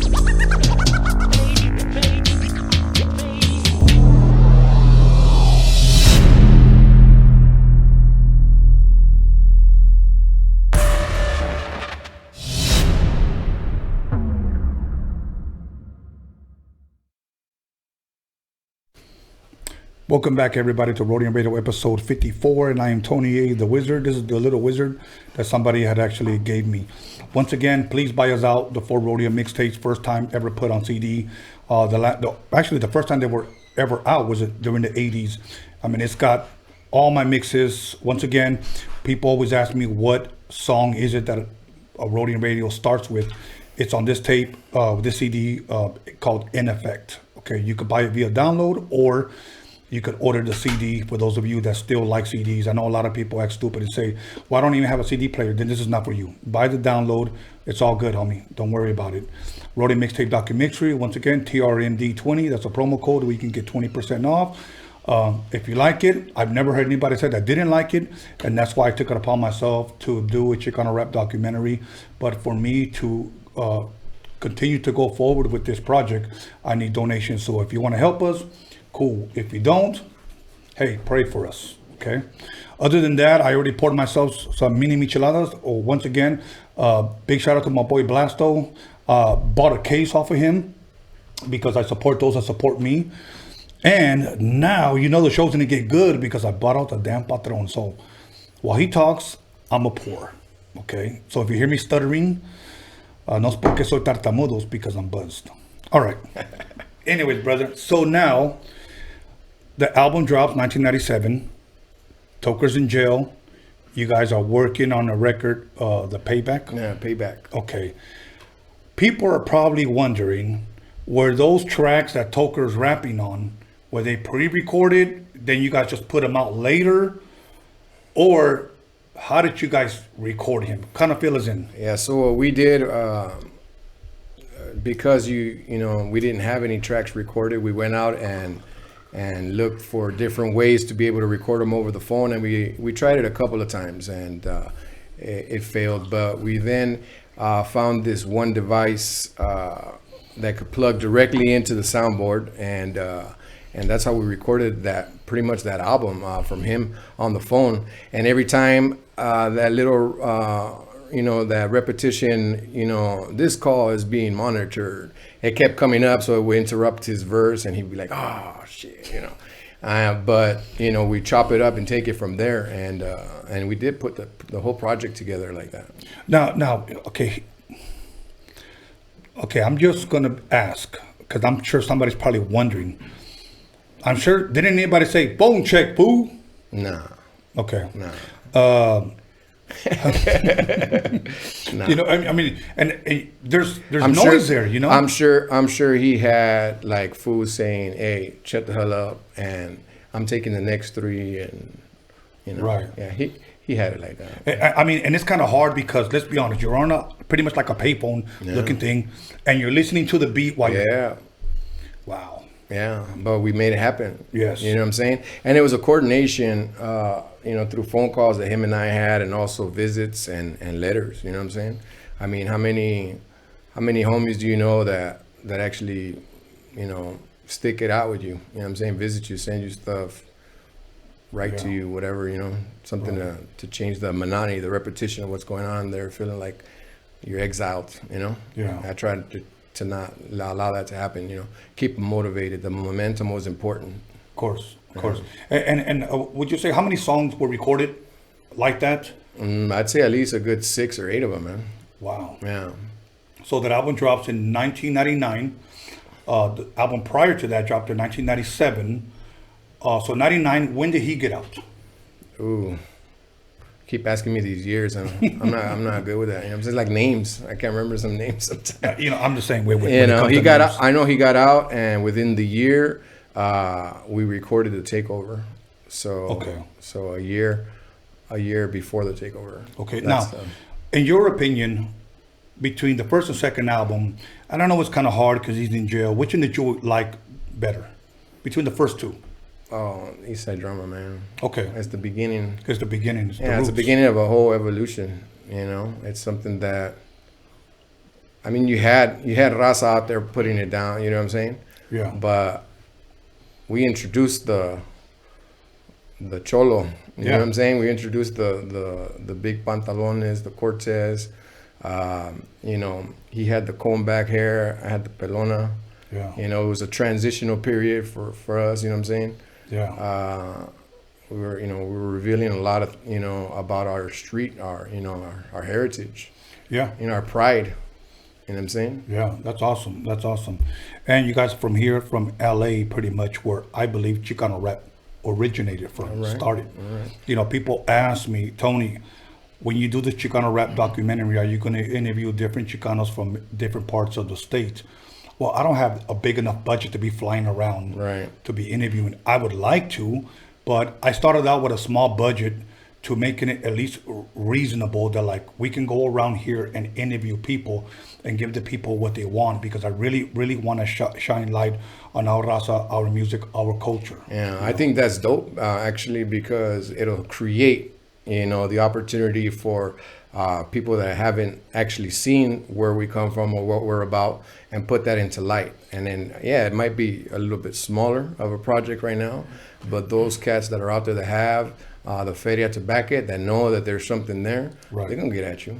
Awesome, You know what I'm awesome. saying? And I hope they do, because other than like people like Toker, other than people like yourself that had that vision that everybody would eventually will be Brownside, there were other rappers that possibly came before us and never did anything. They had their opportunity to shine light, but they never did. Yeah, I'm not sure why. I mean, it was something that was always a part of my thinking, you know what I'm saying? I'm gonna kick down the door and let as many fools in as I can.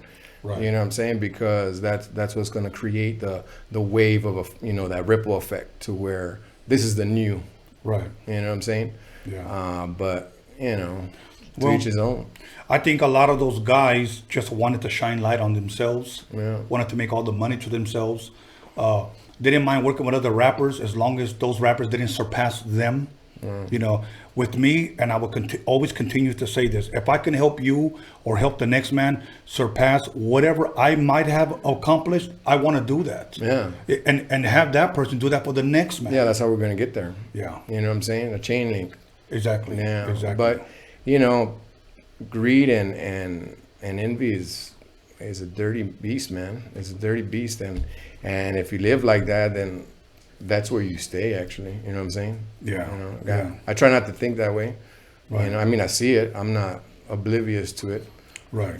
But I try to get past it. Right. Okay.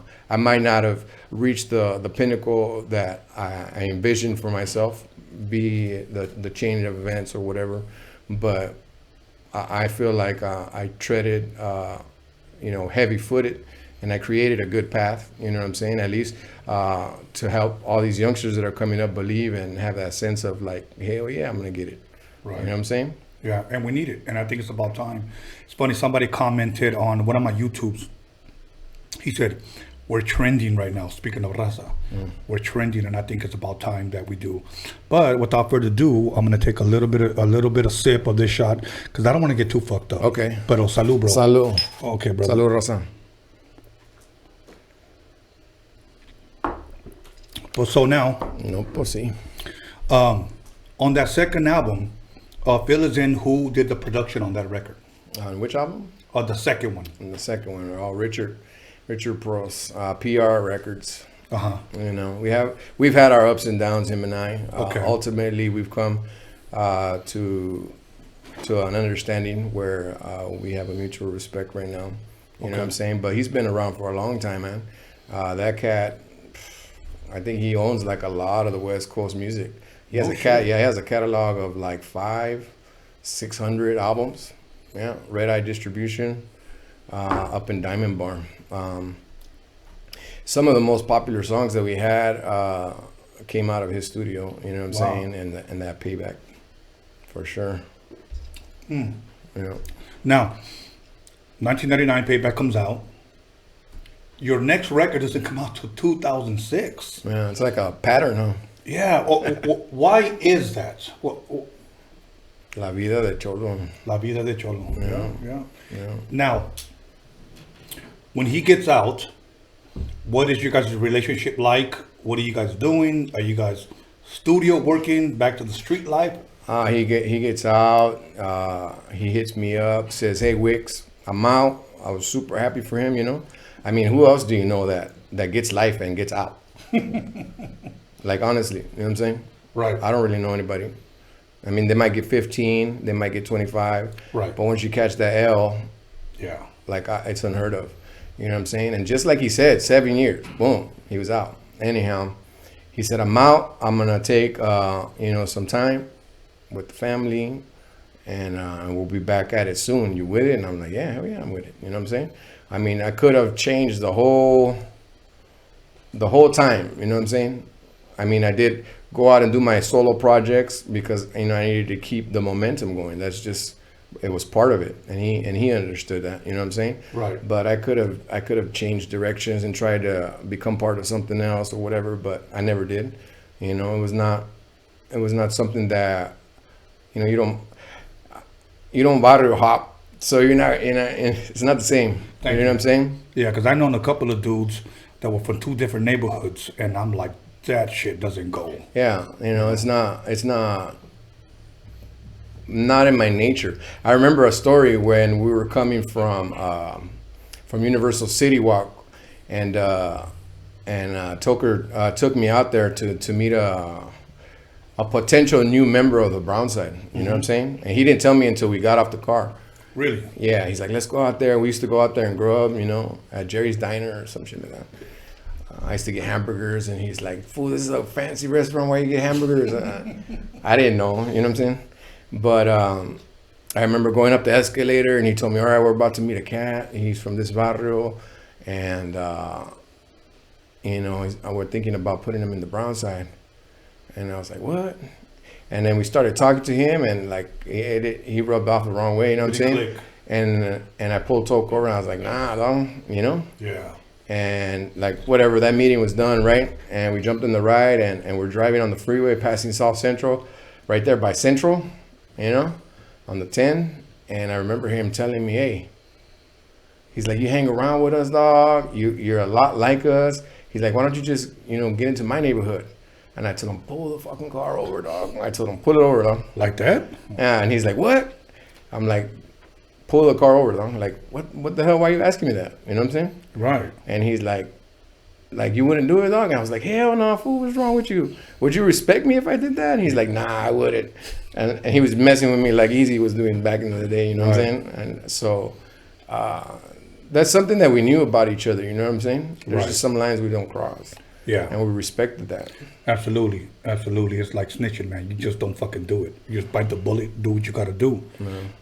So now, I guess since you brought that up, while he was locked up, did anybody ever say, come fuck with me, man, leave Brownside?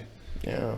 I mean, I don't want to name him, but yeah. Right. So it happened a couple of times. Yeah. Really? Yeah. Okay. It's just, I'm loyal. I'm loyal to a fault, man. Okay. I mean, you don't have to name people, but if you can elaborate a little bit, maybe there's somebody offer you something, or, Yeah, there's deals, where, hey, we have a 3-album deal. We'll offer you this amount of money up front, just like any other deal back then. Once you hit this, this amount in sales, then we'll start chunking you off this way. The promotion's going to be good. You're going to blow up, and all the regular, industry talk. Yeah. Like, you're the greatest. I'm like, really? Because my pockets ain't telling me that right now. You know what I'm saying? So I wasn't with it, It was, like I said, I'm loyal to a fault. My record proves it. You know what I'm saying? That's who I chose. They chose me. I chose them. And we're still with it, you know what I mean? I'm still rolling. What up, Clever? What up, Benz? Dope. Okay, so now, Tres Razones comes out in 2008. So 97, you dropped Eastside Drama. 1999, you dropped Payback. The Takeover, 2006. Tres Razones, 2008. Who did the production on that 4th album? Richard Pross. Okay. Yeah, I dropped an album, a solo project, actually one out of many in between those 2 albums. Okay. Yeah. Okay, you want to share a little bit on that? The one out of many project was important to me because I was able to step out of the normal routine of writing. You know what I'm saying? I was allowed to become more flexible with my my flow and tap into that part of it. I began to believe that there was more to it, and I just reached in and started creating more variety, and then it reflected on the next album as well. The Tres Razones, you could hear it. My flow started changing a little bit, and some people are like, how you feel like, oh, I created the best song ever, and then hardly anybody feels it, and then you're like, damn, that song sucks that I just did, and everybody loves it. You know, I have a couple songs like that. For real? Yeah. Okay. Okay. Now, 2016, 8 years later, there's an album called Banging Stories. Right. By this time, you're not on this album. No. Okay. Yeah. Who's on this album? His brother Clever. Okay. Yeah. And I'm not sure who else is on it besides besides Toker and him. I'm not sure if the Trece Boys are on it or Benz. And, okay. You know, I've heard a few songs from that album. You know, during that period from our last project to then, there was a lot of things that I needed to take care of personally, as far as myself. Okay. You know what I'm saying? You know, I got married, and I wanted to grow. You know what I'm saying? Personally as a person, and that was difficult. Right. You know, coming from the streets to trying to integrate into a position where, you know, you have to act a bit more professional in your normal jargon, or your a-homes or a-fool. You can't talk like that in a place of business. Right. So I had to adapt to that. So that's what I was dealing with for 7-8 years, you know what I'm saying, during that period. Okay. Because I was going to ask you, what was the reason for you not being on that record, but you just gave it. Yeah. Now, was yours and Toker's relationship still good? Yeah. Okay. Yeah, it never changed. Okay. It never changed. We're brothers. Okay. We'll always be. You know what I'm saying? That's awesome. He'll be waiting for me. That's awesome. For sure. So now, this is probably the hardest part of this interview here, but I have to ask, how was it, or where were you when you heard of him, you know, being deceased? Well, I was working a graveyard shift, and I got a phone call from one of his relatives, like 3 or 4 in the morning. And I thought it was a really odd hour for them to be calling me, you know? And, you know, they didn't mention it, but, you know, my gut instinct told me something was up, you know what I'm saying? Right. And I remember, you know, for the rest of my shift, that just you know, lingered. And I remember getting home 7, 8 o'clock in the morning, and I remember waking my wife up and telling her, and then I got the phone call, you know. One of the other members of the camp called me up and says, hey, they got him though, you know? So I was at my pad. Okay. But from the first sense of it, like 4 in the morning to like 8:30, 9 o'clock in the morning from when I heard it, you know, you get that nasty ass feeling in your stomach, you know? Yeah. And, you know, it was unreal. I mean, for a long time. Right. Like I feel like I'm a pretty smart individual, you know what I'm saying? So I try to like poke holes in the story and figure out like something's not up. Right. I could figure it out, you know what I'm saying? But nah, the more I dug, the more I started finding things that led to like, yeah, that it really did go down. Now, I had heard conflicting stories the day of, okay? Of course, people started posting on social media or whatnot, and I didn't know, but I was like looking into it. So I started calling up people that might have known him. And some people said it happened here, and then some people were saying it happened in Mexico. Yeah. So there were conflicting stories. Yeah. Where did it happen, if you can clear it up for the people? It happened out there. Okay. Yeah. In Mexico. And how long was he out there prior to this? Years, man. He had a family, a boy, Xavier, and Mama Tokes. What's up? You know, shout out to them. They went through a lot, you know. They held their head up high. I got nothing but love for them, you know. My relationship was, you know, with Tokes. So, you know, ever since he passed, a lot of the people that we were hanging around with, the camp and stuff, we haven't hung since, you know what I'm saying? But I'd say a good 7 to 10 years he was out there, man. Okay. Yeah. And was he still recording at the time? Yeah. So, Really? Yeah. So, I mean, I'm not gonna say he liked to exaggerate, but he's a good salesperson. Of course. Eazy was the same way. But he says, man, Wix, I got like 300 songs, dog. You know what I'm saying? And I believe he probably did. You know what I'm saying? You know, that was his thing. That's, you know, we had that in common to where it's our therapy. That's the only way we stayed sane, you know? Of course. getting it out of our system. Look, I'm gonna be honest with you, and I'll admit it again. I wish I could have met that guy, because, and there isn't too many people in the rap game that there's some people that I regret fucking meeting, and then there's some people that are no longer here with us that I wish I could have met that guy. Yeah. I met Tupac one time, and to me that was enough. He was a quiet guy. He was about 19 years old. I had an opportunity to meet Eazy. I hung out with him. Eazy would come to my house, rap on my mixtapes.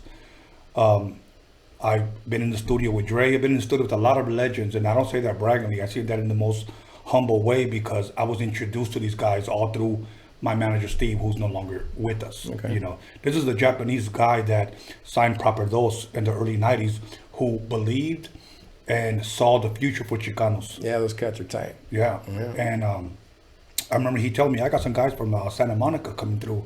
And in my mind, the street mentality, Santa Monica, like from where? Like, I don't know, don't fucking worry about it, Tony. They're coming through, And I met them. They had a song called Mexican Power, which I thought that was fucking dope. Yeah, it was tight. I remember the record. Yeah, and he signed them. And me and Ernie have been, and Frank B have been friends ever since. And but yeah, you know what? And then he passed away, so I took it upon myself to honor him by doing a documentary and sharing with the world pretty much the contribution that he had here in the West Coast for West Coast hip hop. He had visionary himself, man. Yes, exactly. I mean, everybody recorded at his studio. I mean, I usually like to tell the story that even Biggie Smalls even went to his studio. Wow. So Cypress Hill, Mellow Man, Tina Marie, everybody went because he knew everybody because of the swap meet. Oh, okay. Yeah. So, other than that, there was another question I was going to ask you as far as, and again, and these questions are hard for me to ask because I know that Toker's no longer here. So out of respect, please allow me to ask, when was the last conversation that you had with him before this happened? In his house, in Rosarito, looking at the beach, listening to tracks, my primo's truck. I had a good hour and a half conversation with him about where he was at in his life at that point. You know what I'm saying? Mm-hmm. I told him, dog, you've been through so much. You've lost so many people. I mean, he gave a kidney, to his dad.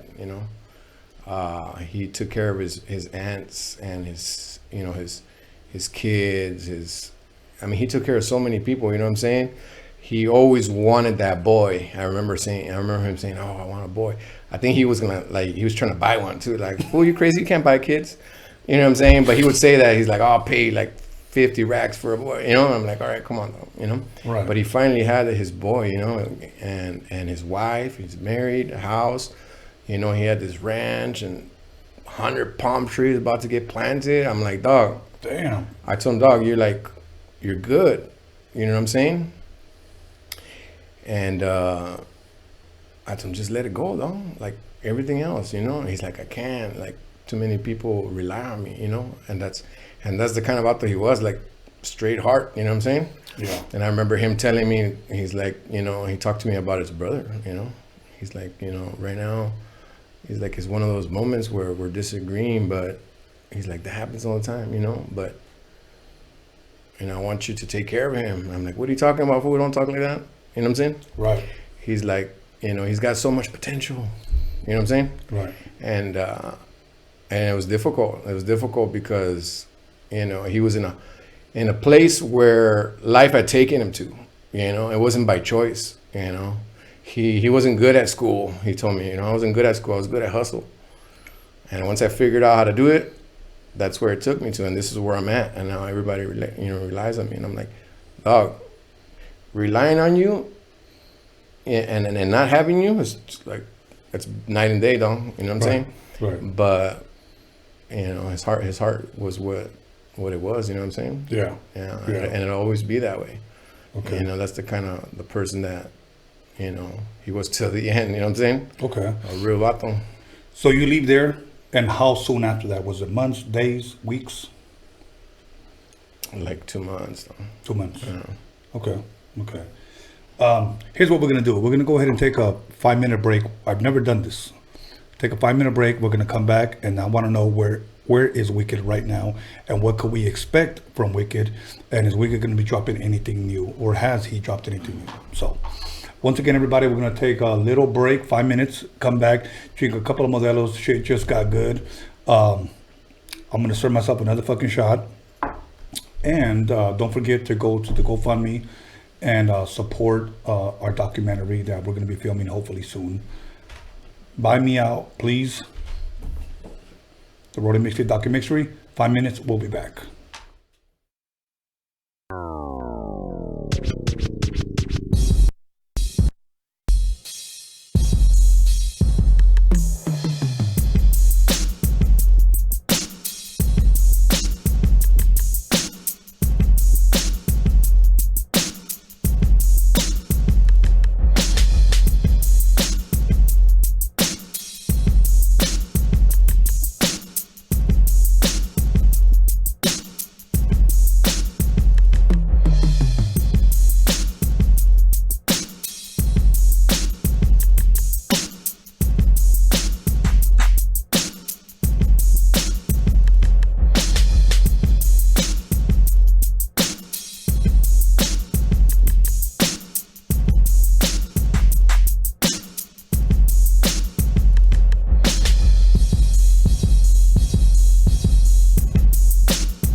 And welcome back, everybody, to Creature Feature. Oh, that's tomorrow's show. Once again, Roadium Radio, episode 54.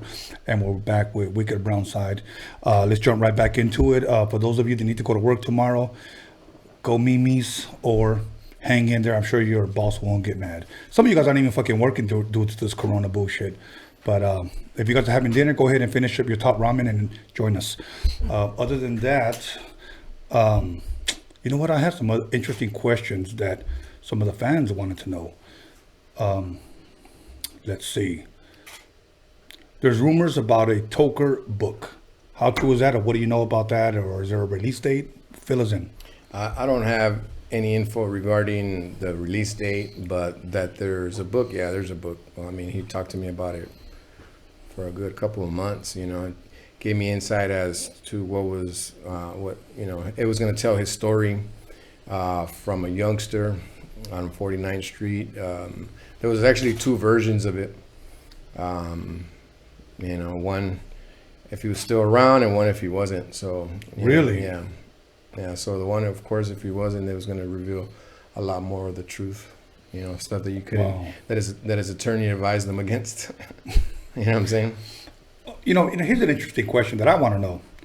Did you guys ever get into it with any other Chicano rappers? I mean, he had issues with a couple of them. You know what I'm saying? For the same reasons that we discussed earlier. Okay. You know, as far as, you know, fighting in the studio, yeah, a couple of times. You know, but not necessarily with artists. Okay. Just other people that were there that needed an ass whooping. Okay. You know? I had heard a story, and I'm not going to mention those names because I don't want to embarrass this guy because I know he's probably watching, and he knows who he is.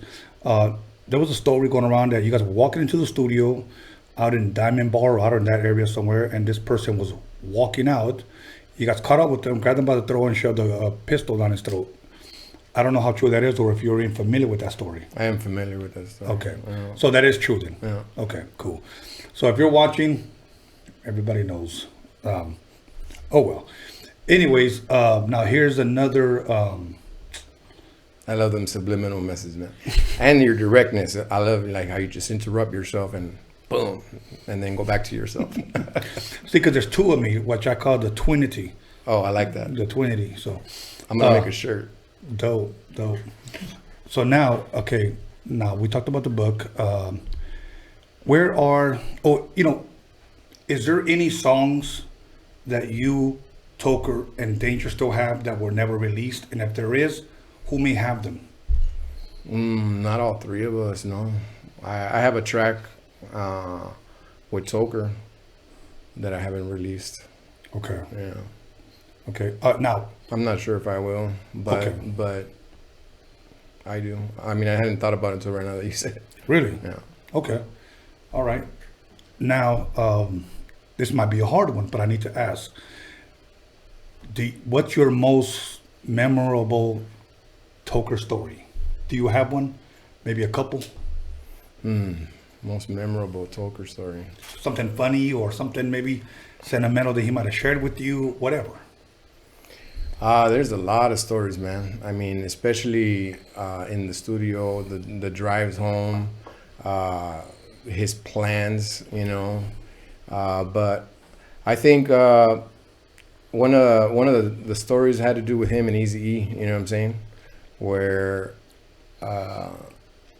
Eazy was like telling Tokes, you know, you're my brother, man. And Tokes is like, yeah. And he's like, nah, man, like, you're my brother, man. And Tokes is like, what are you talking about? And and Toker told me that Eazy-E pulled out a filero and he cut his hand and he told him, he was like, let's make a pact. You know what I'm saying? And then Toker was like, hell no, who you tripping? So that was the story that no shit. Yeah. What went through your mind when you heard that? I don't know, man. I mean, who does that shit? You know what I'm saying? Well, that's a good story. But, you know, I don't know if he was bullshitting me or not, but, you know. That's what he told you. Yeah, but that's what he told me. Any other one, man? Any other juicy ones?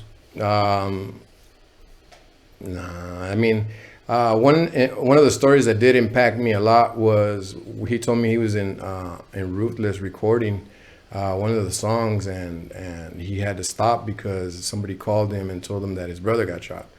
You know, and I mean, I'm never gonna forget that story, because that changed this whole direction in life. You know what I'm saying? That was I mean, you guys remember that song called "Rest in Peace"? And Yes. that you know, that was a game changer for him. You know what I'm saying? Okay. You know, stories of him and I at the casino in Bell Gardens at the bicycle club, and I was too young to even get in the casino, and he would take me through the back where the feria was, and I watched him play at the high stakes table, some game called Paigao or something like that.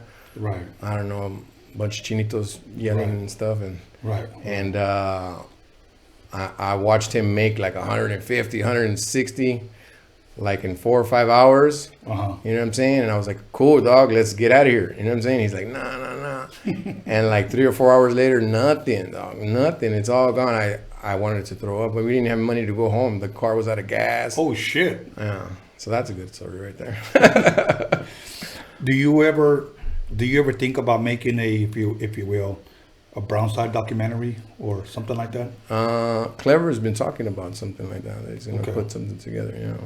That'll work. Yeah. That'll work. Now, if I ask you to be a part of, and you allow me to interview you on this Chicano rap documentary, would you be down? Yeah, absolutely, man. Dope. Anything for our people. Awesome. Now, last question about Toker, and then I want to talk about you. It's funny because I might not have ever been the closest to Eazy-E, but for some reason he made an impact on my life where I think about the guy a lot. I really do. How often does it ever cross your mind about Toker? Oh, very often. I mean, we were friends for over 25 years, man. You know what I'm saying? I mean, I've known people for at least 18 years, but 25 years. And to be on the same level as far as thinking, you know what I'm saying, creating and you know, as way out as we both were, you know what I'm saying? Yeah, very often. I mean, the first couple of months I was still calling him. Yeah. I'll pick up my phone and call him to tell him my idea for a song. And then it would just ring, and then I'd be like, what the hell? Like, I would forget, you know what I'm saying? Yeah. That he was gone. Yeah. So, yeah, you know what I'm saying? No. I know it's hard like that, because I've done that too, when many times I'm going through my contacts and I see my father's picture there and I want to call him, but he's no longer here. Yeah. So I know what you're saying, because losing my mother and my father was the hardest thing ever. And many times I still have my father's number saved and my mother's number saved. You know, when my mother passed away, my father got his own place. He didn't want to stay where she was staying. She used to stay, so he got his own place. And many times when I want to go eat breakfast, I think to myself, I'm going to go call him, see if he wants to come with me. Yeah. And you kind of forget for a moment. It's a routine, you know? Yeah. It's they're just part of your grain. You're part of your root. Yeah. You know? So now, I know your Instagram has been popping up. That's where people can reach you. Do you have a Facebook at all? No, no Facebook. Okay, so pretty much just Instagram's the best way to get at you. Yep, Instagram. Okay.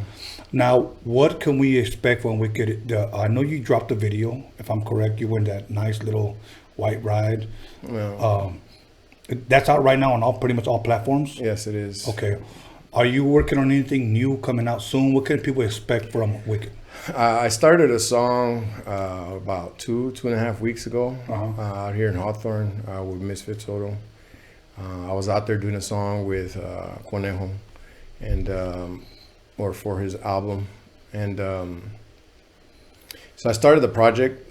It normally just happens. It's not something that I say, oh, you know, I'm gonna dedicate this time to it. Nah, it'll just come in waves. Honestly, I have never had it happen to me to where I had one of them writer blocks. You know what I'm saying? Since I started writing, since I was 10. I mean, when Tokes passed, it affected me a lot, and I already had a project that I was working on, and I finished it, and I was able to actually write another one after that, or, you know, an EP, whatever you want to call it. But after that was done, I drew a blank, man, for like 3 or 4 months.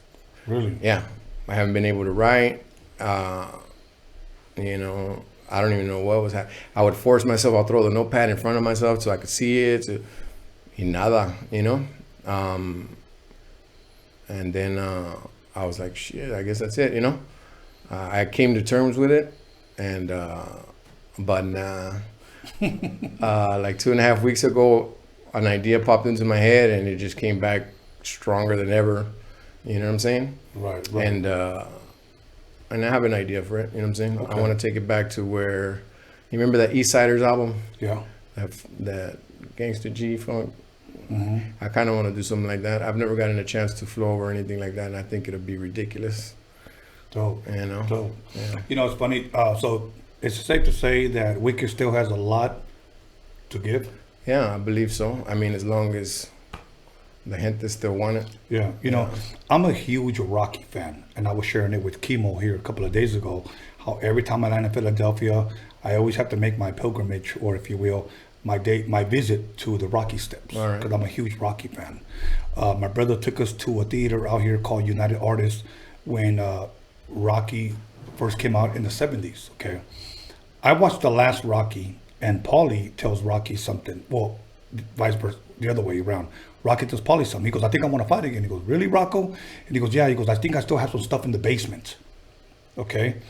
Now, Rocky's fighting his last fight, and Paulie tells him, remember, get all that stuff out of the basement, you know, like let it all out. Yeah. So let me say this to you. Yeah. Let it all out, man. All right. You know, whatever you have in here, let the world hear it. Yeah. You know, I hear you, man. So, yeah, respect. You know, and same thing with me. You know, I'm 52 years old, brother. And you know what? I'm not one of those guys that I feel like, oh man, I'm old now. Dude, I couldn't wait to turn 50 for some reason. Like, I couldn't wait.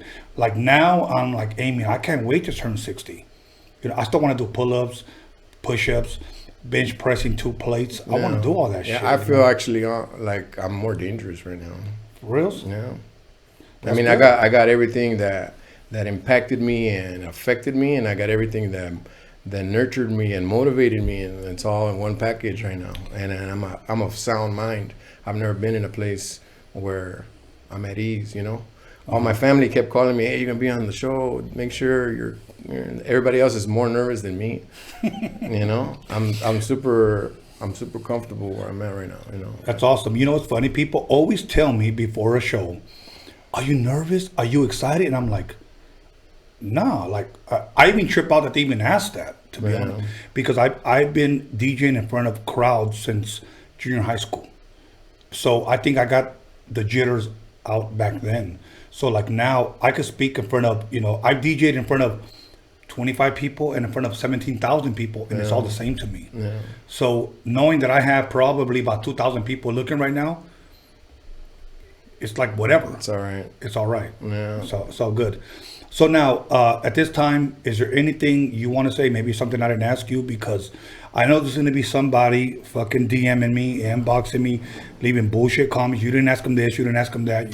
So I'm going to ask you in front of everybody right now, if I didn't cover enough, would you be willing to come back? Sure. Okay. Yeah. You heard it here first. Okay. Yeah. So I wanna say what's up to my homie from South Central. You know, he's the one that actually connected me with you, Carlos Martinez. Mhm. And then awesome. And Trouble. What up, Trouble? Dope. Yeah, Okay. yeah. But besides that, I mean, you guys see what the homie Tony's doing here, and support is mandatory, you know. We need to back each other's play in order to make this happen. And if we focus on the wrong things, we're not going to get anything done, you know. We got to focus on what we could do to make it happen. And when there's positive thinking or forward thinking, like I like to say, things go down the way they're supposed to. Awesome. Any shout outs, anything, or that's pretty much it? You know, big Brownside in la casa, Mr. Wicked right here. Carta Blanca representing. Gracias for the tequila. Awesome, man. I wish you could drink more, but I know you got to drive. Yeah, I do. You got to drive far or no? Yeah. Oh, fuck. It's all good, though. Me voy a poner pedo solo. Anyways, but I'll still bump these anyway by myself, you know. But anyways, other than that, man, I want to have you back because for some reason I feel that there's something missing. Any apparel available that people can buy. Maybe anything you may have out, or if they wanted a Brownside shirt, Brownside music, is that available on all platforms? Or Yeah, Brownside music is available. I have my music available on Spotify, Apple Music. I got a couple of shirts that I've designed myself, but like I said, everything came to a standstill all of a sudden, you know. But the raza always calls me back, so Yeah. you know, Awesome. gotta make it happen. Awesome. Okay, everybody. Once again, let me go ahead and give my shout outs. But before I do, once again, buy me out. I just got these today. All orders that were ordered, I got a lot of orders today, and orders that I get tomorrow will be shipped out on Friday. So please allow 7 to 10 business days. And I say that because I'm paying for shipping. Okay, so please allow 7 to 10 business days. I don't, if I get one order, I'm not going to run to the post office. I want to get a big ass box and then send them all out at the same time.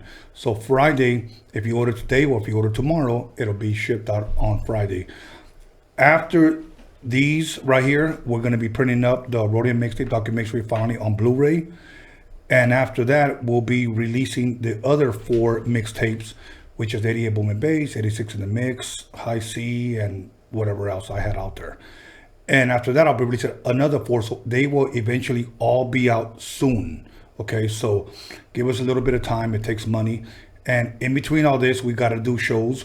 In between all this, we're hoping to get donations so that we can, you know, direct and film this Chicano rap documentary, which I believe is just much needed. And believe me, this won't be the only one. There'll be more to come, but I need to start at somewhere. Other than that, if you want to know what you would get as an incentive for donating, go to DOCUMIXERY.com and all the info will be there, as if you saw on our commercials that all the info was there. So other than that, let me give a shout out to John motherfucking Elkins. Once again, all of his stripper apparel will be coming out soon. His coochie glitter, okay, his nail polish. He's coming out with a new nail polish. He got his own fucking color. It's fucking out of this world. Seriously, because I love women with nice pretty toes. And he's got the bomb nail polish. John motherfucking Elkins, okay? So be looking out. The Anal Bleach is already on sale. You can get that at johnmotherfuckingelkins.com. And once again, you can get a replica of his penis on there as well. It's not that big, but you know what? It'll do right now during this coronavirus thing. Other than that, my boy DG, Daniel DG Media Clips, and I want to congratulate Sandy Pants for finding her new home for her new podcast. Be looking out, subscribe to her page, Sandy's Insights. She's going to be starting up her podcast soon. And other than that, I want to thank my boy Wicked from Brownside for being here, for giving me the opportunity and the honor to be able to interview him. Other than that, my son, B. Scalens, for helping me promote this, and my brother, Ruben, for, and get at him for dick pumps. He's selling dick pumps like he's selling like 10 a day, you know. So other than that, we'll be back Sunday. I got a double feature. I got a male rapper and I got a female rapper. You're not going to want to miss it. Both of them are fucking dope. Okay, you'll see the flyer tomorrow morning. Like, share, comment, whatever. So call somebody, text somebody, slap the shit out of somebody, let them know that Wicked from Brownside was in the motherfucking building. Yeah. And we out.